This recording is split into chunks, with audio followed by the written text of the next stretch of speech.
तैयार हो जाइए बाजार के आखिरी 1.5 घंटे के एक्शन के लिए, जहां बेहद सीमित दायरे में सुस्ती के साथ बाजार में कारोबार। रिकॉर्ड बनाने के बाद बाजार आराम करने के मूड में, वीकेंड मूड में। लेकिन वीकेंड का मूड आपका हो, हमारा हो, बाजार का हो, वो तो ठीक है, लेकिन तैयारी करने हैं अगले हफ्ते की। तो क्या कुछ रहेगा एक्शन बचे हुए 1.5 घंटे में, क्या करें तैयारी अगले हफ्ते की। स्वागत है आप सबका फाइनल ट्रेड में। नमस्कार, मैं हूं अनिल सिंघवी। और नमस्कार, मैं हूं दीपांशु भंडारी। इंडेक्स तो नए रिकॉर्ड बनाने के बाद हो गए सुस्त sir, but stock specific action भरपूर है। कुछ स्टॉक्स जिनके बारे में आपने बात करी थी, साथ ही ढेरों खबरें जो हमने रिपोर्ट करी थी, वहां पर भी बढ़िया एक्शन बनते हुए दिख रहा है। तो इन सभी स्टॉक्स पर चर्चा करेंगे सर। पहले बताएं इस समय की बड़ी बातें क्या हैं। बड़ी बात यही है दीप के 15,962 का जो लेवल है वो इतिहास में दर्ज हो चुका है अब नए रिकॉर्ड के तौर पर। यहाँ पर रिकॉर्ड बनाने के बाद निफ्टी थोड़ा नीचे आया है, 15,900 के नीचे आता हुआ दिख रहा है आपको इस वक्त। सपाट होता हुआ हल्का सा लाल निशान में 35 पॉइंट 40 पॉइंट के आसपास का नुकसान है।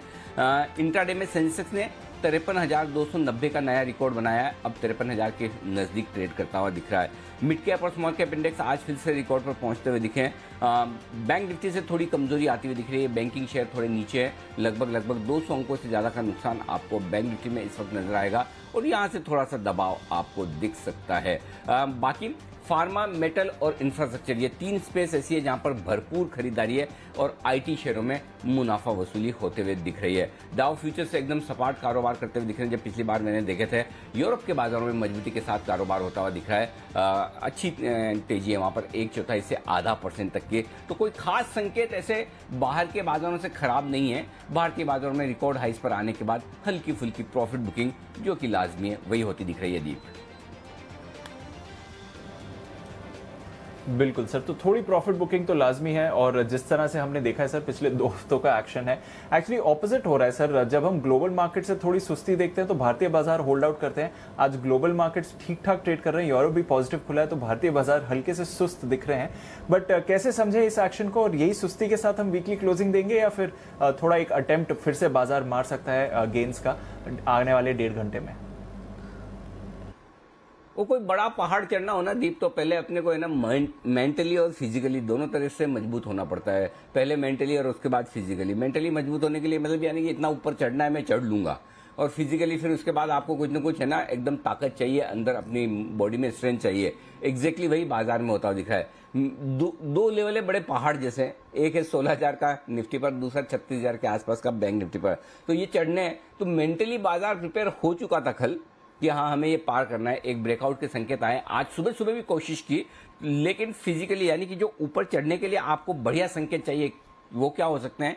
एक, या तो ग्लोबल मार्केट्स बड़ी तेज दौड़ लगाना शुरू कर दें, और ग्लोबल मार्केट्स में यूरोप से हमें फर्क ही नहीं पड़ता, हम देख कर है ना वो मुंह फेर लेते हैं, हाँ ठीक है हमें क्या फर्क पड़ता है। हमें चाहिए डाउ अगर मजबूत हो तो वहां से हमें ताकत आ जाती है। दूसरा, या फिर खरीदारी बढ़िया हो दमदार एफआईज की तरफ से। अब एफआईज की तरफ से इंडेक्स लॉन्ग पोजीशन ऑलरेडी 75-78% पहुंच चुकी है, तो जाहिर सी बात है। और कल जो शॉर्ट कवरिंग होनी थी एक्सपायरी की, वो हो चुकी, तो आज शॉर्ट कवरिंग का सहारा है नहीं। आज तो आपको फ्रेश खरीदारी चाहिए। तो या तो चाहिए पैसे जिससे आप फ्रेश खरीदारी करें, या चाहिए मजबूत सेंटीमेंट ग्लोबल मार्केट की वजह से। तो ये दोनों ही मतलब खरीदारी फिर भी है, लेकिन आज ग्लोबल मार्केट की सुस्ती है, इसलिए 2 बड़े लेवल को पार करने के पहले हम थोड़ा और इंतजार करेंगे। लेकिन इसका मतलब ये नहीं कि मतलब मन ये बना लिया कि नहीं अब तो ये तो होगा ही नहीं हमसे, चलो वापस चलते हैं। बस थोड़ा सा इंतजार कर रहा है, थोड़ा सा सुस्त आ रहा है, थोड़ी सी ताकत इकट्ठा करने की कोशिश बाजार की है। और मुझे लगता है आज नहीं तो अगले हफ्ते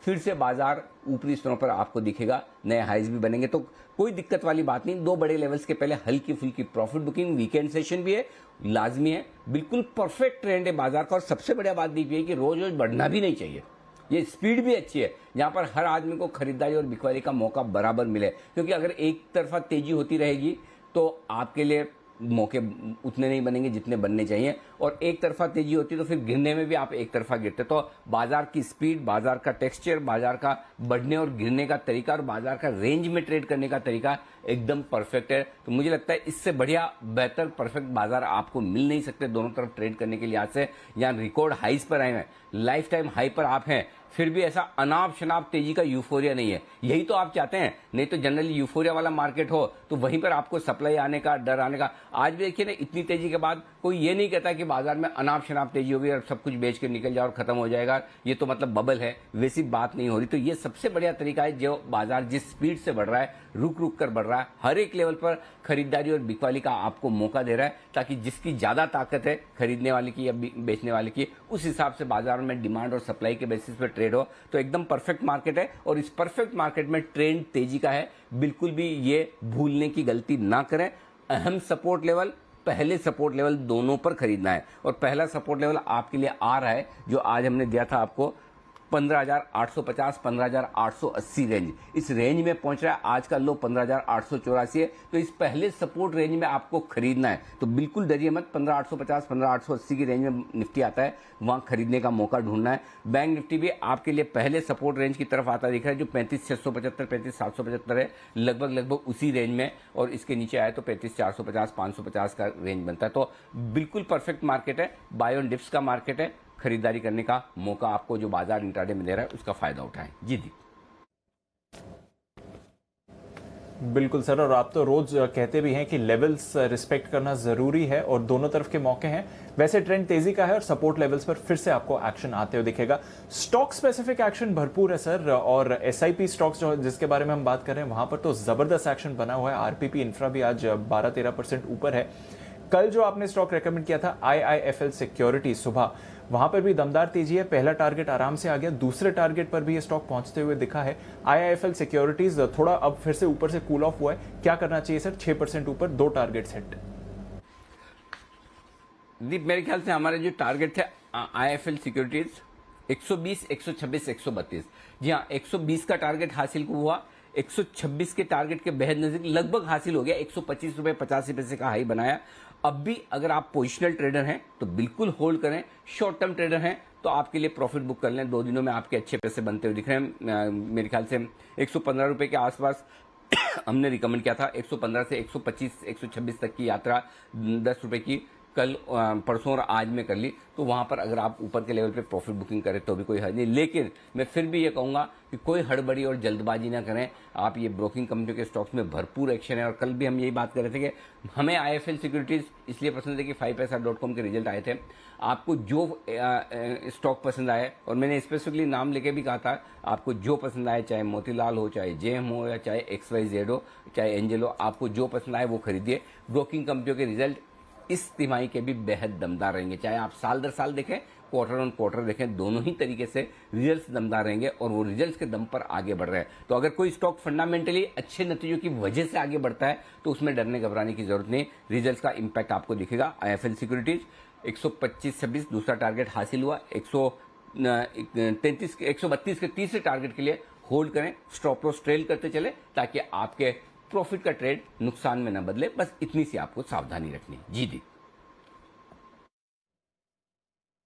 बिल्कुल, तो स्टॉप लॉस ट्रेल करिए और मजे उठाइए। इस सेक्टर में जबरदस्त तेजी है। मोतीलाल ओसवाल 13% ऊपर, Geojit 10%, ICICI securities 7.5%, JM financial 4.5%। Angel broking में तो आज सर्किट लगा हुआ है नतीजे आने के बाद। तो जबरदस्त एक्शन है। और आईएफएल सिक्योरिटीज जहां पर आपको राय दी गई थी कल, वहां पर भी 2 टारगेट्स हुए हैं हिट। आइए कुछ और ऐसे स्टॉक्स जो एक्शन में हैं इनके बारे में जानते हैं वरुण के साथ, और कौन से ट्रिगर्स हैं, इवेंट्स हैं जहां पर नजर है, ये बताएंगी मानसी। मानसी, आपसे करते हैं शुरुआत। गुड आफ्टरनून, बताएं कौन से इवेंट्स पर है नजर? Good afternoon Deepanshu. आज एक तो वायदा बाजार की कंपनियां एचडीएफसी एएमसी और एल&टी फाइनेंस होल्डिंग के नंबर्स का इंतजार होगा। जस्ट डायल नतीजे पूंजी जुटाने पर जो फैसला बोर्ड लेगा उस पर फोकस रहेगा। इसके अलावा जोमेटो का आईपीओ आज क्लोजिंग के साथ बंद हो जाएगा। प्राइस बैंड 72 से 76 रुपए प्रति शेयर तय की गई है। सिक्योरिटीज एपलेट ट्रिब्यूनल में पीएनबी हाउसिंग मामले की अगली सुनवाई कभी भी हो सकती है, इस पर नजर रहेगी। कल शनिवार के दिन निफ्टी में एचडीएफसी बैंक के नतीजे आते हुए दिखेंगे। रविवार के दिन कैश में मंगलम सीमेंट के नंबर्स पर फोकस रहेगा। सिर्फ कैश की एक कंपनी है जिसके नतीजे रविवार के दिन आएंगे। और सोमवार को यानी कि 19 जुलाई के दिन सबसे पहले तो जीआर इंफ्रा और क्लीन साइंस आईपीओ की लिस्टिंग होती हुई दिखेगी। दोनों आईपीओ मार्केट में लिस्ट होते हुए दिखेंगे। नतीजों के लिहाज से निफ्टी में एचसीएल टेक्नोलॉजीज, एचडीएफसी लाइफ के नंबर्स पर फोकस रहेगा। वायदा बाजार में एसीसी, निप्पॉन लाइफ, एएमसी के नंबर्स आते हुए दिखेंगे। और ट्रिगर्स की अगर बात करें, सुप्रीम कोर्ट में एजीआर मामले की सुनवाई 19 जुलाई को होने जा रही है। साथ ही संसद का मॉनसून सत्र जो है 19 जुलाई से लेकर 13 अगस्त तक जारी रहेगा। और साथ ही ब्रिटेन में सभी कोरोना पाबंदियों को हटाया जाएगा, ये खबरें आती हुई दिखी है। तो ग्लोबल इंपैक्ट भी है, इस पर फोकस रहेगा। एलेम्बिक फार्मा, केसी इंटरनेशनल, एनआईटी लिमिटेड, सीआरएम सिल्क, यूटीआई, एएमसी जैसे शेयर सोमवार के दिन एक्स डिविडेंड ट्रेड करते हुए दिखेंगे। ओके, तो ढेरों काउंटर्स हैं, जो ढेरों ट्रिगर्स हैं, इवेंट्स हैं जहां पर आपको रखनी है नजर। आइए नजर रखते हैं बाजार के कुछ मूविंग स्टॉक्स पर भी, जो वरुण हमें बता रहे हैं। गुड आफ्टरनून वरुण, बताएं कौन से आज के खबरों वाले शेयर्स।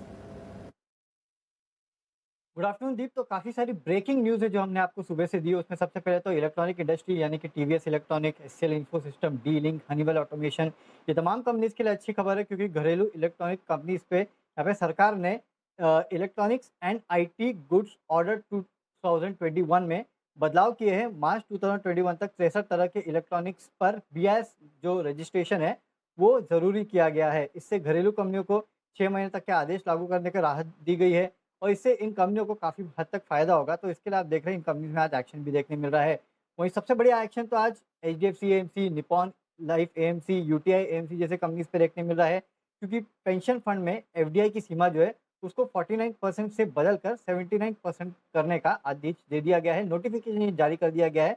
तो उसका इम्पैक्ट जितने भी एएमसी स्टॉक्स हैं वहाँ पे आपको देखने मिल रहा है। बीएमएल, यहाँ पे कोजेंसीज की तरफ से खबर आई है कि सरकार बीएमएल में हिस्सा बिक्री के लिए बोलियां इसी 1 या 2 महीने में मंगा सकती है। तो इसके चलते बीएमएल एक्शन में है। टाटा मोटर्स, इसको लेकर हमने आपको खबर दी कि ताइवान की सेमीकंडक्टर कंपनी जो है टीएसएमसी, उसने कहा है कि सेमीकंडक्टर की जो दिक्कतें हैं वो इसी क्वार्टर में कम होते हुए नजर आएगी। इसके अलावा जेएमसी प्रोजेक्ट्स, करीब 1624 करोड़ का ऑर्डर इस कंपनी को मिला है। पीआई इंडस्ट्रीज, एलआईसी ने अपना स्टेक बढ़ाया है, 1.75% से बढ़ा के 2.85% किया है। अल्बर्ट डेविड में जीआईसी ने अपना हिस्सा कम किया है, 3.79% से कम करके 3.5%। कुछ ब्लॉक डील्स हुई है, जिसमें इंडस टावर में 15 लाख शेयर्स की ब्लॉक डील्स हुई है। यूनाइटेड स्पिरिट्स में करीब 52 लाख शेयर्स की ब्लॉक डील्स हुई है, यानी कि 1.65% इक्विटी जो है वो बदली है। इसके अलावा आईपीओ मार्केट वैसे ही गर्म है, 2 आईपीओ तो चल ही रहे हैं। इसके साथ साथ पेटीएम ने आईपीओ के लिए सेबी में अर्जी दी है और नॉर्दर्न एआरसी के आईपीओ के लिए सेबी की मंजूरी मिल चुकी है। ओके, तो ये है वो तमाम खबरें जिन पर आज रहेगा पूरा एक्शन जो आई है बाजार के दौरान। आइए बढ़ते आगे, और अब वक्त है क्लोजिंग शो के पहले बिगुल का। कुणाल जी और राकेश जी हैं तैयार चार्ट कॉर्नर के साथ।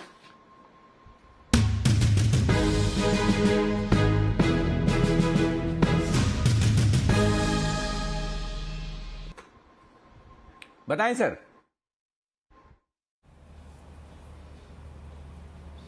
अनिल जी, हमारा चार्ट कॉर्नर पिक है डीएलएफ में खरीदारी की रहा है, जहां निफ्टी में वीकनेस आ रही है। ये स्टॉक ऊपर जा रहा है, एक पॉजिटिव क्रॉसओवर देखने को मिल रहा है और जो प्रीवियस पिवट हाई है उसको तोड़ने के लिए अटेम्प्ट कर रहा है।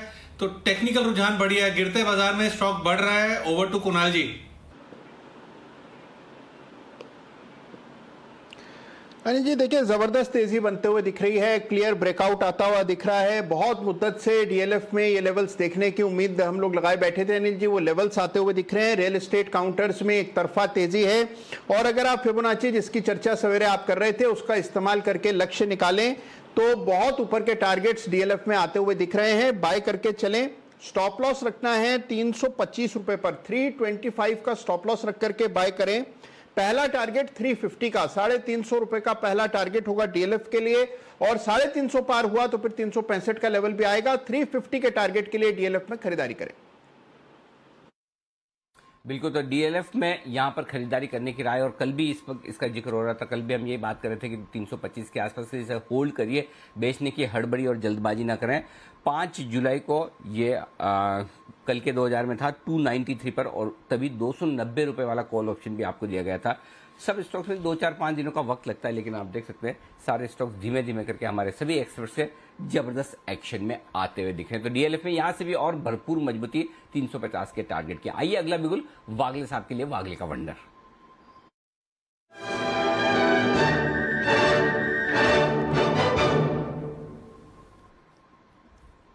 बताएं वागले साहब। आफ्टरनून अनिल जी, आफ्टरनून दीपांशु। मेरा स्टॉक है वोल्टास 1059 के करंट भाव से बाय करें। मुझे लगता है ये 1060 जैसे ही ब्रेक करेगा इसमें मोमेंटम आएगा और कम से कम एक 20 रुपए की मूव आज के दिन में ही आ सकती है। वैसे 1 से 2 दिनों का मेरा टारगेट 1075 है और आपका स्टॉप लॉस होना चाहिए 1051। ओके, तो ये है आपके लिए वोल्टास पर खरीदारी की राय वागले साहब की तरफ से। ये भी एक काउंटर है जो आपको एक्शन में आते हुए दिख रहा है इस समय। ढेरों और स्टॉक्स है जो एक्शन में आते हुए दिख रहे हैं। इंडेक्स पर आपको सुस्ती जरूर दिख रही है। स्टॉक स्पेसिफिक एक्शन तो भरपूर है जहां तक मार्केट्स का सवाल है। IRCTC, इसके बारे में हम सुबह भी बात कर रहे थे और वन वे मूव आती हुई दिखी है इस काउंटर में। सुपर सेड में सिद्धार्थ जी ने भी इसके बारे में रेकमेंडेशन दी थी। किरण जी, जरा आप एक बार IRCTC के चार्ट देखें और बताएं और कितना मोमेंटम दिखता है। आज की मूव हो गई है या यहाँ पे और भी मूव आ सकती है सर? दीप, आफ्टरनून। अनिल जी, वेरी गुड आफ्टरनून। देखिए, चार्ट पैटर्न बेहतरीन है। हमने भी 10 की कमाई में दिया था ये स्टॉक और लगभग 2500 के टारगेट दिए थे। मेरा मानना है कि अभी होल्ड करके चलना चाहिए। 2500 के टारगेट जरूर देखने को मिल जाने चाहिए आते दिनों में। जिस तरीके से वॉल्यूम्स और डिलीवरी बेस्ड वॉल्यूम्स देखने को मिल रहे हैं, मेरा मानना है कि इधर अपसाइड बिल्कुल है। अभी के लिए मेरा ट्रेलिंग स्टॉप लॉस 2360 का रहेगा। 2500 के पहले टारगेट्स रहेंगे जहां पे आपको रिव्यू लेना चाहिए। ओके, तो 2500 के टारगेट्स पर आपको रिव्यू लेना चाहिए क्योंकि मोमेंटम है भरपूर। ये है आपके लिए IRCTC। हम बात कर रहे थे काफी सारे स्टॉक्स की ब्रोकरेज स्पेस से। अनिल जी की IIFL सिक्योरिटीज पर अच्छी मूव आ रही है। एंजल ब्रोकिंग सर्किट पर है। मोतीलाल ओसवाल पर भी बढ़िया मूव है। ICICI सिक्योरिटीज, बंसल जी जरा इस पर राय दें। आपने और कुणाल जी ने पहले भी इसके बारे में बात की है। 7% ऊपर ICICI सिक्योरिटीज, और कितना एक्शन आ सकता है इस पर?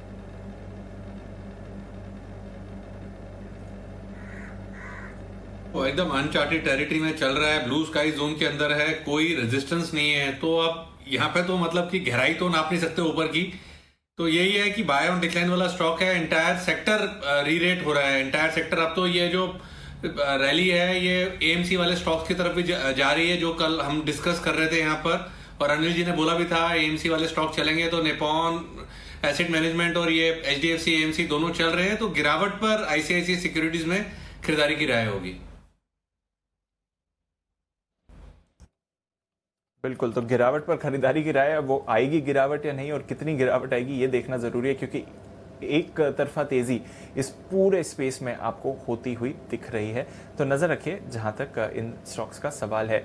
नजर रखनी है कुछ और काउंटर्स पर भी जहां पर आपको बढ़िया एक्शन बनते हुए दिख रहा है। यूनाइटेड स्पिरिट्स के बारे में आज सुबह हम बंसल जी के साथ बात कर रहे थे। मूवमेंट आया, उसमें थोड़ी ब्लॉक डील्स भी हुई हैं। यूनाइटेड ब्रूरीज पर भी नजर रखिए और विश्वेश जी हैं हमारे साथ। विश्वेश जी, जरा यूनाइटेड ब्रूरीज के चार्ट्स देखिए। अभी अभी एक फ्रेश स्पाइक आते हुए दिख रहा है 3.5% ऊपर। क्या चल रहा है इस चार्ट में सर?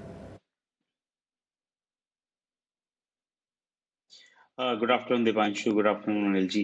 देखिए, मुझे ऐसा लग रहा है कि जिस हिसाब से ये स्टॉक के अंदर आज के दिन में एक स्पर्ट दिखा जा रहा है लोअर लेवल से, ये एक डेफिनेटली इंडिकेशन है कि आने वाले दिनों में स्टॉक एटलीस्ट 5 to 8% चलना चाहिए। करंटली अबाउट 1450 के आसपास चल रहा है। मेरा ये मानना है कि आज का बॉटम जो स्टॉक में है वो काफी टाइम तक होल्ड करना चाहिए। एटलीस्ट स्टॉक 1530 1540 की ओर जाना चाहिए। यहाँ पे तो बहुत ही अच्छा रिस्क रिवॉर्ड है। मेरे हिसाब से 1430 पे स्टॉप रख के डेफिनेटली लॉन्ग ऐड कर सकते हैं। आज के दिन में शायद 1467 के ऊपर जाता है तो मुझे लगता है 1500 तक भी जाने की उम्मीद कर सकते हैं। ओके, तो 1500 के लेवल्स के लिए तैयार हो रहा है यूनाइटेड ब्रूरीज। देखते हैं किस तरह का एक्शन आता है। इस हफ्ते सुस्त रहा है बट फाइनली वीकेंड से पहले यूनाइटेड ब्रूरीज में आपको एक्शन बनते हुए दिख रहा है। वोल्टास, ये रेकमेंड किया है वागले साहब ने। सुमित जी, जरा आप हैवेल्स के चार्ट देखें क्योंकि वहां पर भी अच्छी मूव आ रही है। हैवेल्स पर कोई ट्रेड दिखता है सुमित जी? Good afternoon Deepanshu. बिल्कुल, देखिए हेवेल्स के अंदर लॉन्ग पोजीशंस होल्ड करके चलने का सलाह रहेगा। हेवेल्स में जो ऊपर के लेवल्स देखने को मिल सकते हैं वो है 1100 और 1100 का लेवल अगर एक बार ऊपर में ब्रेक होगा तो रैली एक्सटेंड होगी और फिर 1130 से लेके 1150 तक का मूव देखने को मिल सकता है। तो जिन्होंने पोजीशंस बना रखी है वो लोग होल्ड करें। नीचे में 1055 के आसपास का स्टॉप लॉस लगाएं। ऊपर में 1100 से लेके 1150 तक का मूव आने वाले दिनों में देखने को मिल सकता है हेवेल्स के अंदर। ओके, तो ये है आपके लिए हैवेल्स जहां पर आपको रखनी है नजर। वोल्टास यहां पर भी अच्छी मूव आ रही है। ओरिएंट इलेक्ट्रिक एक और काउंटर है इसी स्पेस से, उस पर भी रखिए नजर, बढ़िया मूव वहां पर भी आती हुई दिख रही है। बट पिछले कुछ दिनों की बजिंग थीम टेक्सटाइल स्टॉक्स, यहां पर जबरदस्त एक्शन मेरा आपने देखा है। वेल्सपन इंडिया के बारे में हमने 2 दिन पहले बात करी थी, वहां पर भी बढ़िया तेजी आती हुई दिख रही है। क्या चल रहा है टेक्सटाइल स्टॉक्स में और कुछ नए ट्रिगर्स जो इमर्ज होकर आ रहे हैं उसके बारे में जानते हैं मानसी के साथ। मानसी बताइए। बिल्कुल दीपांशु, हर दिन टेक्सटाइल सेक्टर से जुड़ी इतनी पॉजिटिव खबरें आ रही हैं और इस बार जो खबर आई है वो टेक्सटाइल एक्सपोर्ट को लेकर है। भारत ने पिछले 5 महीनों में यूएस को सबसे ज्यादा टेक्सटाइल एक्सपोर्ट किया है। जी हाँ, 46.5%, 46.5% टेक्सटाइल एक्सपोर्ट यूएस को भारत की तरफ से आता हुआ दिखा है। इस साल भारत ने अमेरिका को करीब 33,000 करोड़ का एक्सपोर्ट किया है। इस साल से मेरा मतलब सिर्फ और सिर्फ मई तक, यानी 5 महीनों में 33,000 करोड़ तक का एक्सपोर्ट यहां पर भारत ने किया है। चीन को पीछे छोड़कर भारत अब आगे निकलता हुआ दिखा है। मांग में बढ़त और चीन के साथ कारोबार न करने के इरादे से यहां पर यूएस सबसे ज्यादा कह सकते हैं कि भारत पर निर्भर है और इसी के चलते भारत के लिए ये काफी पॉजिटिव साबित होता हुआ दिख रहा है। 5 महीने में यूएस एक्सपोर्ट में चीन का शेयर जो है उसमें 28% तक की गिरावट होती हुई दिखी है और उसी के सामने भारत के एक्सपोर्ट में बढ़त होती हुई दिखी है। अब टेक्सटाइल एक्सपोर्ट को अगर हम पिछले साल के मुकाबले कंपेयर करने की कोशिश करें तो टेक्सटाइल यान जो यहां पर 7 करोड़ का एक्सपोर्ट पिछले साल हुआ था यूएस को, उसके बदले अब 11 करोड़ का एक्सपोर्ट होता हुआ दिखा है जनवरी से मई के बीच। फैब्रिक जहां 22 करोड़ का एक्सपोर्ट हो रहा था वहां महज 4 करोड़ का एक्सपोर्ट हुआ है। लेकिन ये जो मेडअप टेक्सटाइल सेगमेंट है उसमें करीब 130 करोड़ जहां पिछले साल हो रहा था 222 करोड़ का होता हुआ दिखा है। और अपैरल सेक्टर जो है वहां पर 144 करोड़ का एक्सपोर्ट जहां पिछले साल हम देख रहे थे जनवरी से मई 2020 के बीच, अब 447 यहां पर 177 करोड़ का एक्सपोर्ट देखने को मिल रहा है। तो कुल मिलाकर 305 करोड़ का एक्सपोर्ट जहां पिछले साल था, इस साल 447 करोड़ का एक्सपोर्ट होता हुआ दिख रहा है, जो कि सीधे तौर पर 46-47% का अपटिक है।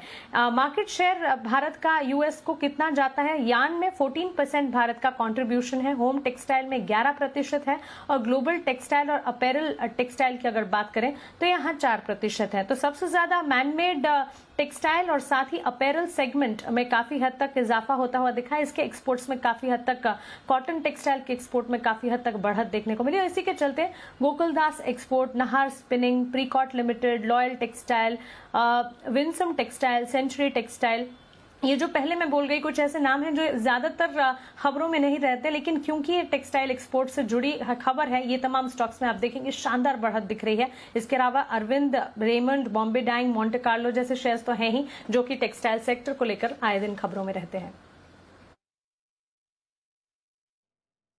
बिल्कुल, तो नजर रखिए इन सभी काउंटर्स पर। गोकुलदास एक्सपोर्ट्स हमारा मालामाल वीकली शेयर 70 के लेवल्स के आसपास इसके बारे में बात करी थी, वहां से देखिए 3 गुना गेंस ये काउंटर आपको दिखा चुका है। सेठी साहब ने भी कई बार इसके बारे में बात करी है, बट यहाँ पर अच्छे मूवमेंट आ रहे हैं जहां पर आपको रखनी है नजर। सेंचुरी टेक्सटाइल तो आज खबरों में भी है, कुछ बड़े डेवलपमेंट्स हुए, एक नई यूनिट और एक बिजनेस सेल को भी लेकर।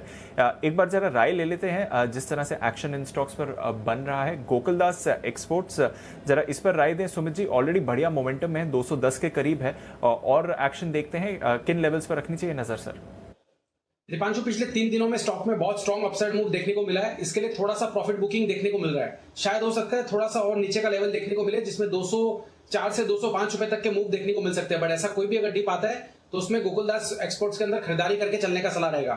ऊपर में जैसे ही स्टॉक में 215, 218 का लेवल निकलेगा तो फिर आने वाले दिनों में 230 से 240 तक का मूव गोकुलदास के अंदर देखने को मिल सकता है। नीचे में 200 का लेवल जब तक नहीं टूटेगा तब तक पोजीशंस होल्ड करना है और डिप्स में फ्रेश खरीदारी करनी है। बिल्कुल, तो ये है आपके लिए राय जहां तक गोकुलदास एक्सपोर्ट्स का सवाल है। बढ़िया मूव इस काउंटर पर आती हुई दिख रही है। किरण जी, जरा एक बार सेंचुरी टेक्सटाइल्स पर भी राय दें। अच्छे मोमेंटम में रहा है, आज खबरों के दम पर भी स्टॉक में सुबह थोड़ा एक्शन था, फिर कूल ऑफ हुआ है। क्या राय देंगे इस काउंटर पर सर? सेंचुरी टेक्सटाइल का चार्ट पैटर्न अभी भी बिल्कुल स्ट्रांग है, कोई दिक्कत की बात नहीं है। थोड़ा सा ऊपर से थोड़ी सी बिकौलियां आती नजर आ रही है, पर मेरा मानना है कि ये ऑनगोइंग करेक्शन देखने को मिलेगा। पर पोजिशनली मुझे लगता है कि आपका थोड़ा सा डीप डाउन स्टॉप लॉस लगा के होल्ड करने की सलाह है। मेरा स्टॉप लॉस 690 का रहेगा और टारगेट्स मुझे लगता है कि 675 680 के देखने 775 780 के टारगेट्स आते दिनों में देखने को जरूर मिल जाने चाहिए। ओके, तो यह है आपके लिए सेंचुरी टेक्सटाइल्स, जहां पर आपको रखनी है नजर।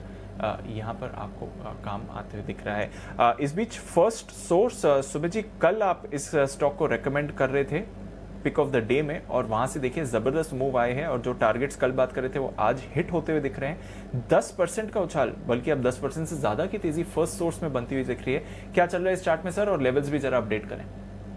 बिल्कुल दीपांशु, बहुत बढ़िया मूव देखने को मिला है। कल ही ये स्टॉक रेकमेंड किया था और जो टारगेट दिए थे वो तो अचीव हो रहे हैं। तो जिन्होंने भी बाय किया है सुन के वो लोग होल्ड करें, ट्रेलिंग स्टॉप लॉस का यूज करें, क्योंकि अच्छा खासा इन द मनी है बाइंग प्राइस से। और अभी स्टॉक में लग रहा है कि यहां से 230 का लेवल टूटेगा तो 245 तक का मूव भी एफएसएल में नेक्स्ट वीक के अंदर देखने को मिल सकता है। तो फिलहाल पोजीशंस होल्ड करने की सलाह रहेगी ट्रेलिंग स्टॉप लॉस के साथ।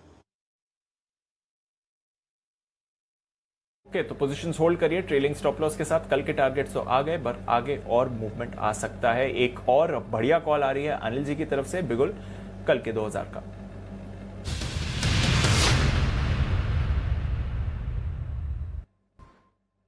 बताएं सर।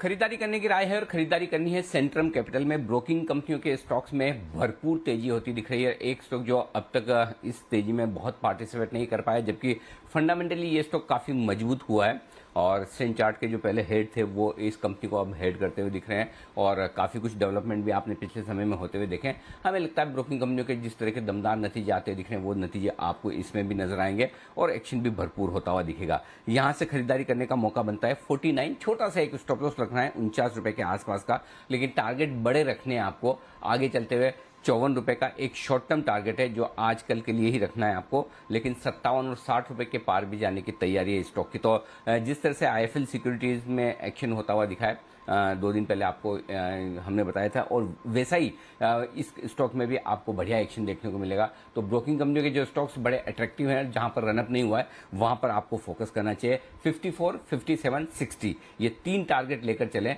जिसके लिए आपको करनी है खरीदारी। तो सेंट्रम कैपिटल यहां पर मेरी चॉइस होगा। और जरा हाँ, चॉइस से याद आया, चॉइस ब्रोकिंग वाले हमारे सुमित जी भी हमारे साथ हैं और सुमित जी के रेडार वाला स्टॉक है। सुमित जी जरा सेंट्रम कैपिटल के चार्ट्स देखिए और दीजिए अपनी राय। बिल्कुल अनिल जी, सही स्टॉक पिक कर लिया आपने। सेंट्रम के अंदर मोमेंटम बिल्डअप हो रहा है, 52 रुपए के आसपास का अभी भाव ट्रेड हो रहा है। मेरे को ऐसा लग रहा है कि स्टॉक के अंदर यहां से मूव ऊपर का देखने को मिलेगा और ऊपर के अंदर 58 से 60 रुपए तक का मूव इस रैली में देखने को मिल सकता है। तो फिलहाल पोजीशंस को होल्ड करके चले। नीचे में जो सपोर्ट बन रहा है 48, 49 के आसपास का बन रहा है, तो वो स्टॉप लॉस को ध्यान में रखते हुए पोजीशंस होल्ड करें। 58 से 60 रुपए तक का मूव जल्दी सेंट्रम के अंदर देखने को मिल सकता है। ओके, 58 से 60 तक का व्यू जल्दी सेंटर में देखने को मिल सकता है। तो 60 रुपए तक के जो टारगेट हैं वो परफेक्ट हैं आगे और बढ़ने की तैयारी में। जरा एक बार सेठी साहब से भी राय ले लें सेंट्रम पर भी और बाकी ब्रोकिंग कंपनियों पर भी जहां पर भरपूर एक्शन होता दिख रहा है। सेठी साहब बताएं सर, क्या अब भी मौके हैं यहाँ पर? बिल्कुल अनिल जी, गुड आफ्टरनून। अनिल जी गुड आफ्टरनून। दीपांशु, ये जो ब्रोकिंग स्पेस है आपने सही समय पे सही स्टॉक को पिक किया और मुझे याद है एक दिन पहले या तो कल ही होगा आपने आईएफएल सिक्योरिटीज भी बहुत अच्छे लेवल्स पे रिकमेंड करा और आज स्टॉक में एक दमदार तेजी बनी हुई है। और जैसे हमने देखा 5 पैसा कैपिटल के नतीजे आए, फिर एंजल ब्रोकिंग के नतीजे आए, बहुत ही दमदार नतीजे आ रहे हैं। तो ये पूरे स्पेस पे बुलिश हूं और यहाँ से आईसीआईसीआई सिक्योरिटीज एक लॉन्ग टर्म के लिहाज से पसंदीदा स्टॉक रहा है, जो कि बहुत ही निचले लेवल्स पे अराउंड 400 के लेवल्स पे मैंने रिकमेंड करा हुआ है। वहां से ऑलमोस्ट डबल हो गया स्टॉक और उसमें लॉन्ग टर्म के लिहाज से खरीदारी करने की सलाह। बाकी सेंट्रम कैपिटल भी करंट लेवल से अच्छा अपसाइड दिखाएगा, बहुत ही शॉर्ट टर्म में भी अच्छा करेगा और लॉन्ग टर्म में भी मुझे लगता है 75-80 रुपए के टारगेट्स बिल्कुल इसमें आ सकते हैं।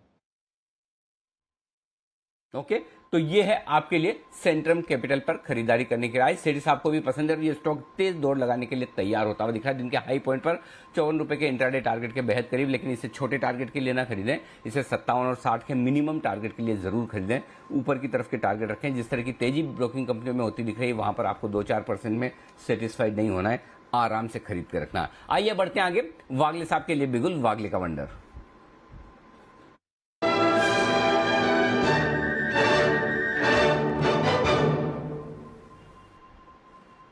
जी वागले साहब बताएं सर।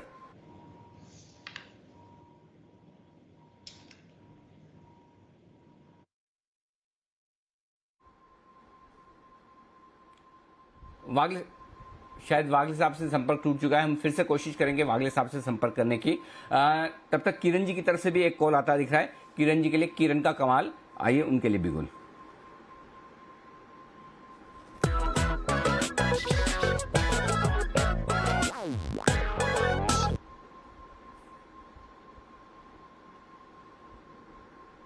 बताएं किरण जी। अनिल जी, एक कैश का काउंटर है, वो डिलीवरी बेस्ड बाइंग करने की सलाह होगी। अनूप इंडस्ट्रीज इंजीनियरिंग काफी अच्छा चार्ट पैटर्न है और जिस तरीके से इसने एक अप फ्लैग बनाया है, मेरा मानना है कि बहुत बड़े टारगेट देखने को मिलेंगे। लगभग 1.5-2 महीने के कंसोलिडेशन, ट्रायंगुलर कंसोलिडेशन का ब्रेकआउट है। 974 का भाव है, 930 का स्टॉप लॉस रहेगा और 1050, 1075 ये टारगेट्स आपको मंगलवार बुधवार तक ही देखने को मिलेंगे। थोड़ा सा इलिक्विड काउंटर है, शांति से बाय करने की सलाह है, पर इधर से अपसाइड बिल्कुल देखने को मिल जानी चाहिए स्टॉक में।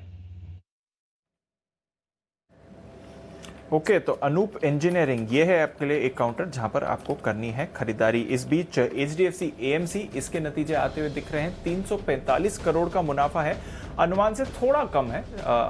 हमने अनुमान लगाया था 363 करोड़ का, तो थोड़ा अनुमान से कम आया है, बट 302 करोड़ के मुकाबले के सामने आपने 345 करोड़ का मुनाफा आते हुए देखा है। तो उस लिहाज से देखें तो अच्छी बढ़त हुई है मुनाफे में ओवरऑल बेसिस पर। हल्का मुनाफे से कम आपको यहाँ पर अनुमान से कम, माफ कीजिएगा, मुनाफा आते हुए दिख रहा है। इसके साथ ही नजर रखिए क्योंकि हम अच्छी मूव एक्सपेक्ट कर रहे हैं। जहां तक रेवेन्यू का सवाल है, इसके लगभग 527 करोड़ के रेवेन्यू की आप एक्सपेक्टेशन कर रहे हैं 411 करोड़ के रेवेन्यू के सामने, और साथ ही AUMs में तो आप 18% की बढ़त का अनुमान लगा रहे हैं। बट जो पहला फिगर आते हुए दिखा है मुनाफे का, वो थोड़ा अनुमान से इस समय कम आते हुए दिखा है। 345 करोड़ का मुनाफा है 363 करोड़ के अनुमान के सामने। इसके साथ ही अगर आप देखें जो कुल इनकम आई है वो इनकी 607 करोड़ की है।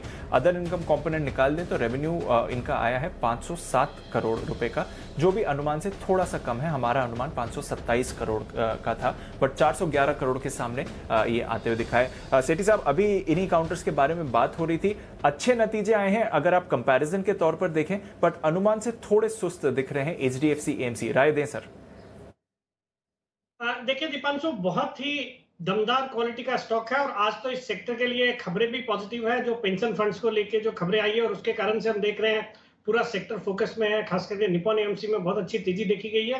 बट ये स्टॉक बिल्कुल लॉन्ग टर्म का हिस्सा रहना चाहिए पोर्टफोलियो का। और नतीजों जैसे भी हो सकता है बाजार को थोड़ा बहुत डिसअपॉइंट किया हो या बाजार की उम्मीदों से थोड़े कम होंगे, बट इन तरह की कंपनियों को क्वार्टरली रिजल्ट्स पे बिल्कुल उस पर एक्ट नहीं करना चाहिए। और मुझे लगता है बिल्कुल लंबी अवधि के लिहाज से इस स्टॉक में बने रहने की सलाह है। बिल्कुल, तो लंबी अवधि के लिहाज से स्टॉक में बने रहिए। थोड़ा नतीजों की तरफ से उतार चढ़ाव तो होता रहेगा। तिमाही दर तिमाही देखें तो एकदम स्टेबल नतीजे हैं। 503 करोड़ से मुनाफा बढ़कर आपका अब आय बढ़कर 507 करोड़ की आती हुई दिखी है, और मुनाफे की भी यहाँ पर अगर आप बात करें तो 316 करोड़ से बढ़कर 345 करोड़ का आते हुए दिखा है। अगर आप तिमाही दर तिमाही देखें, साल दर साल देखें तो भी अच्छे ही नंबर्स आपको आते हुए दिख रहे हैं HDFC AMC की तरफ से। आइए कुछ कॉल्स ले लेते हैं हमारे एक्सपर्ट्स की तरफ से। चलते हैं वागले साहब के पास। बिगुल, वागले का वंडर।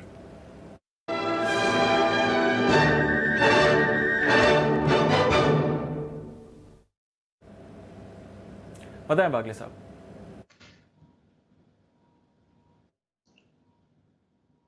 दीपांशु, मेरे को बाय करना है SRF, जिसमें मुझे मोमेंटम दिखाई दे रहा है। 778085 के करंट भाव से बाय करें। मुझे लगता है ये 8000 तक जाने के लिए तैयार है और आपका स्टॉप लॉस 7720 का होना चाहिए।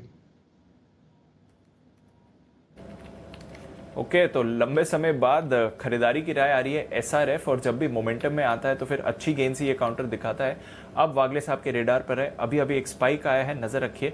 SRF, इस पर है खरीदारी की राय। चलिए ठीक, आइए अब सेठी साहब तो हमारे साथ आज लाइव जुड़े हुए हैं और समय भी सही है। चलते हैं सेठी साहब के पास उनकी शॉर्ट टर्म पिक्स के लिए।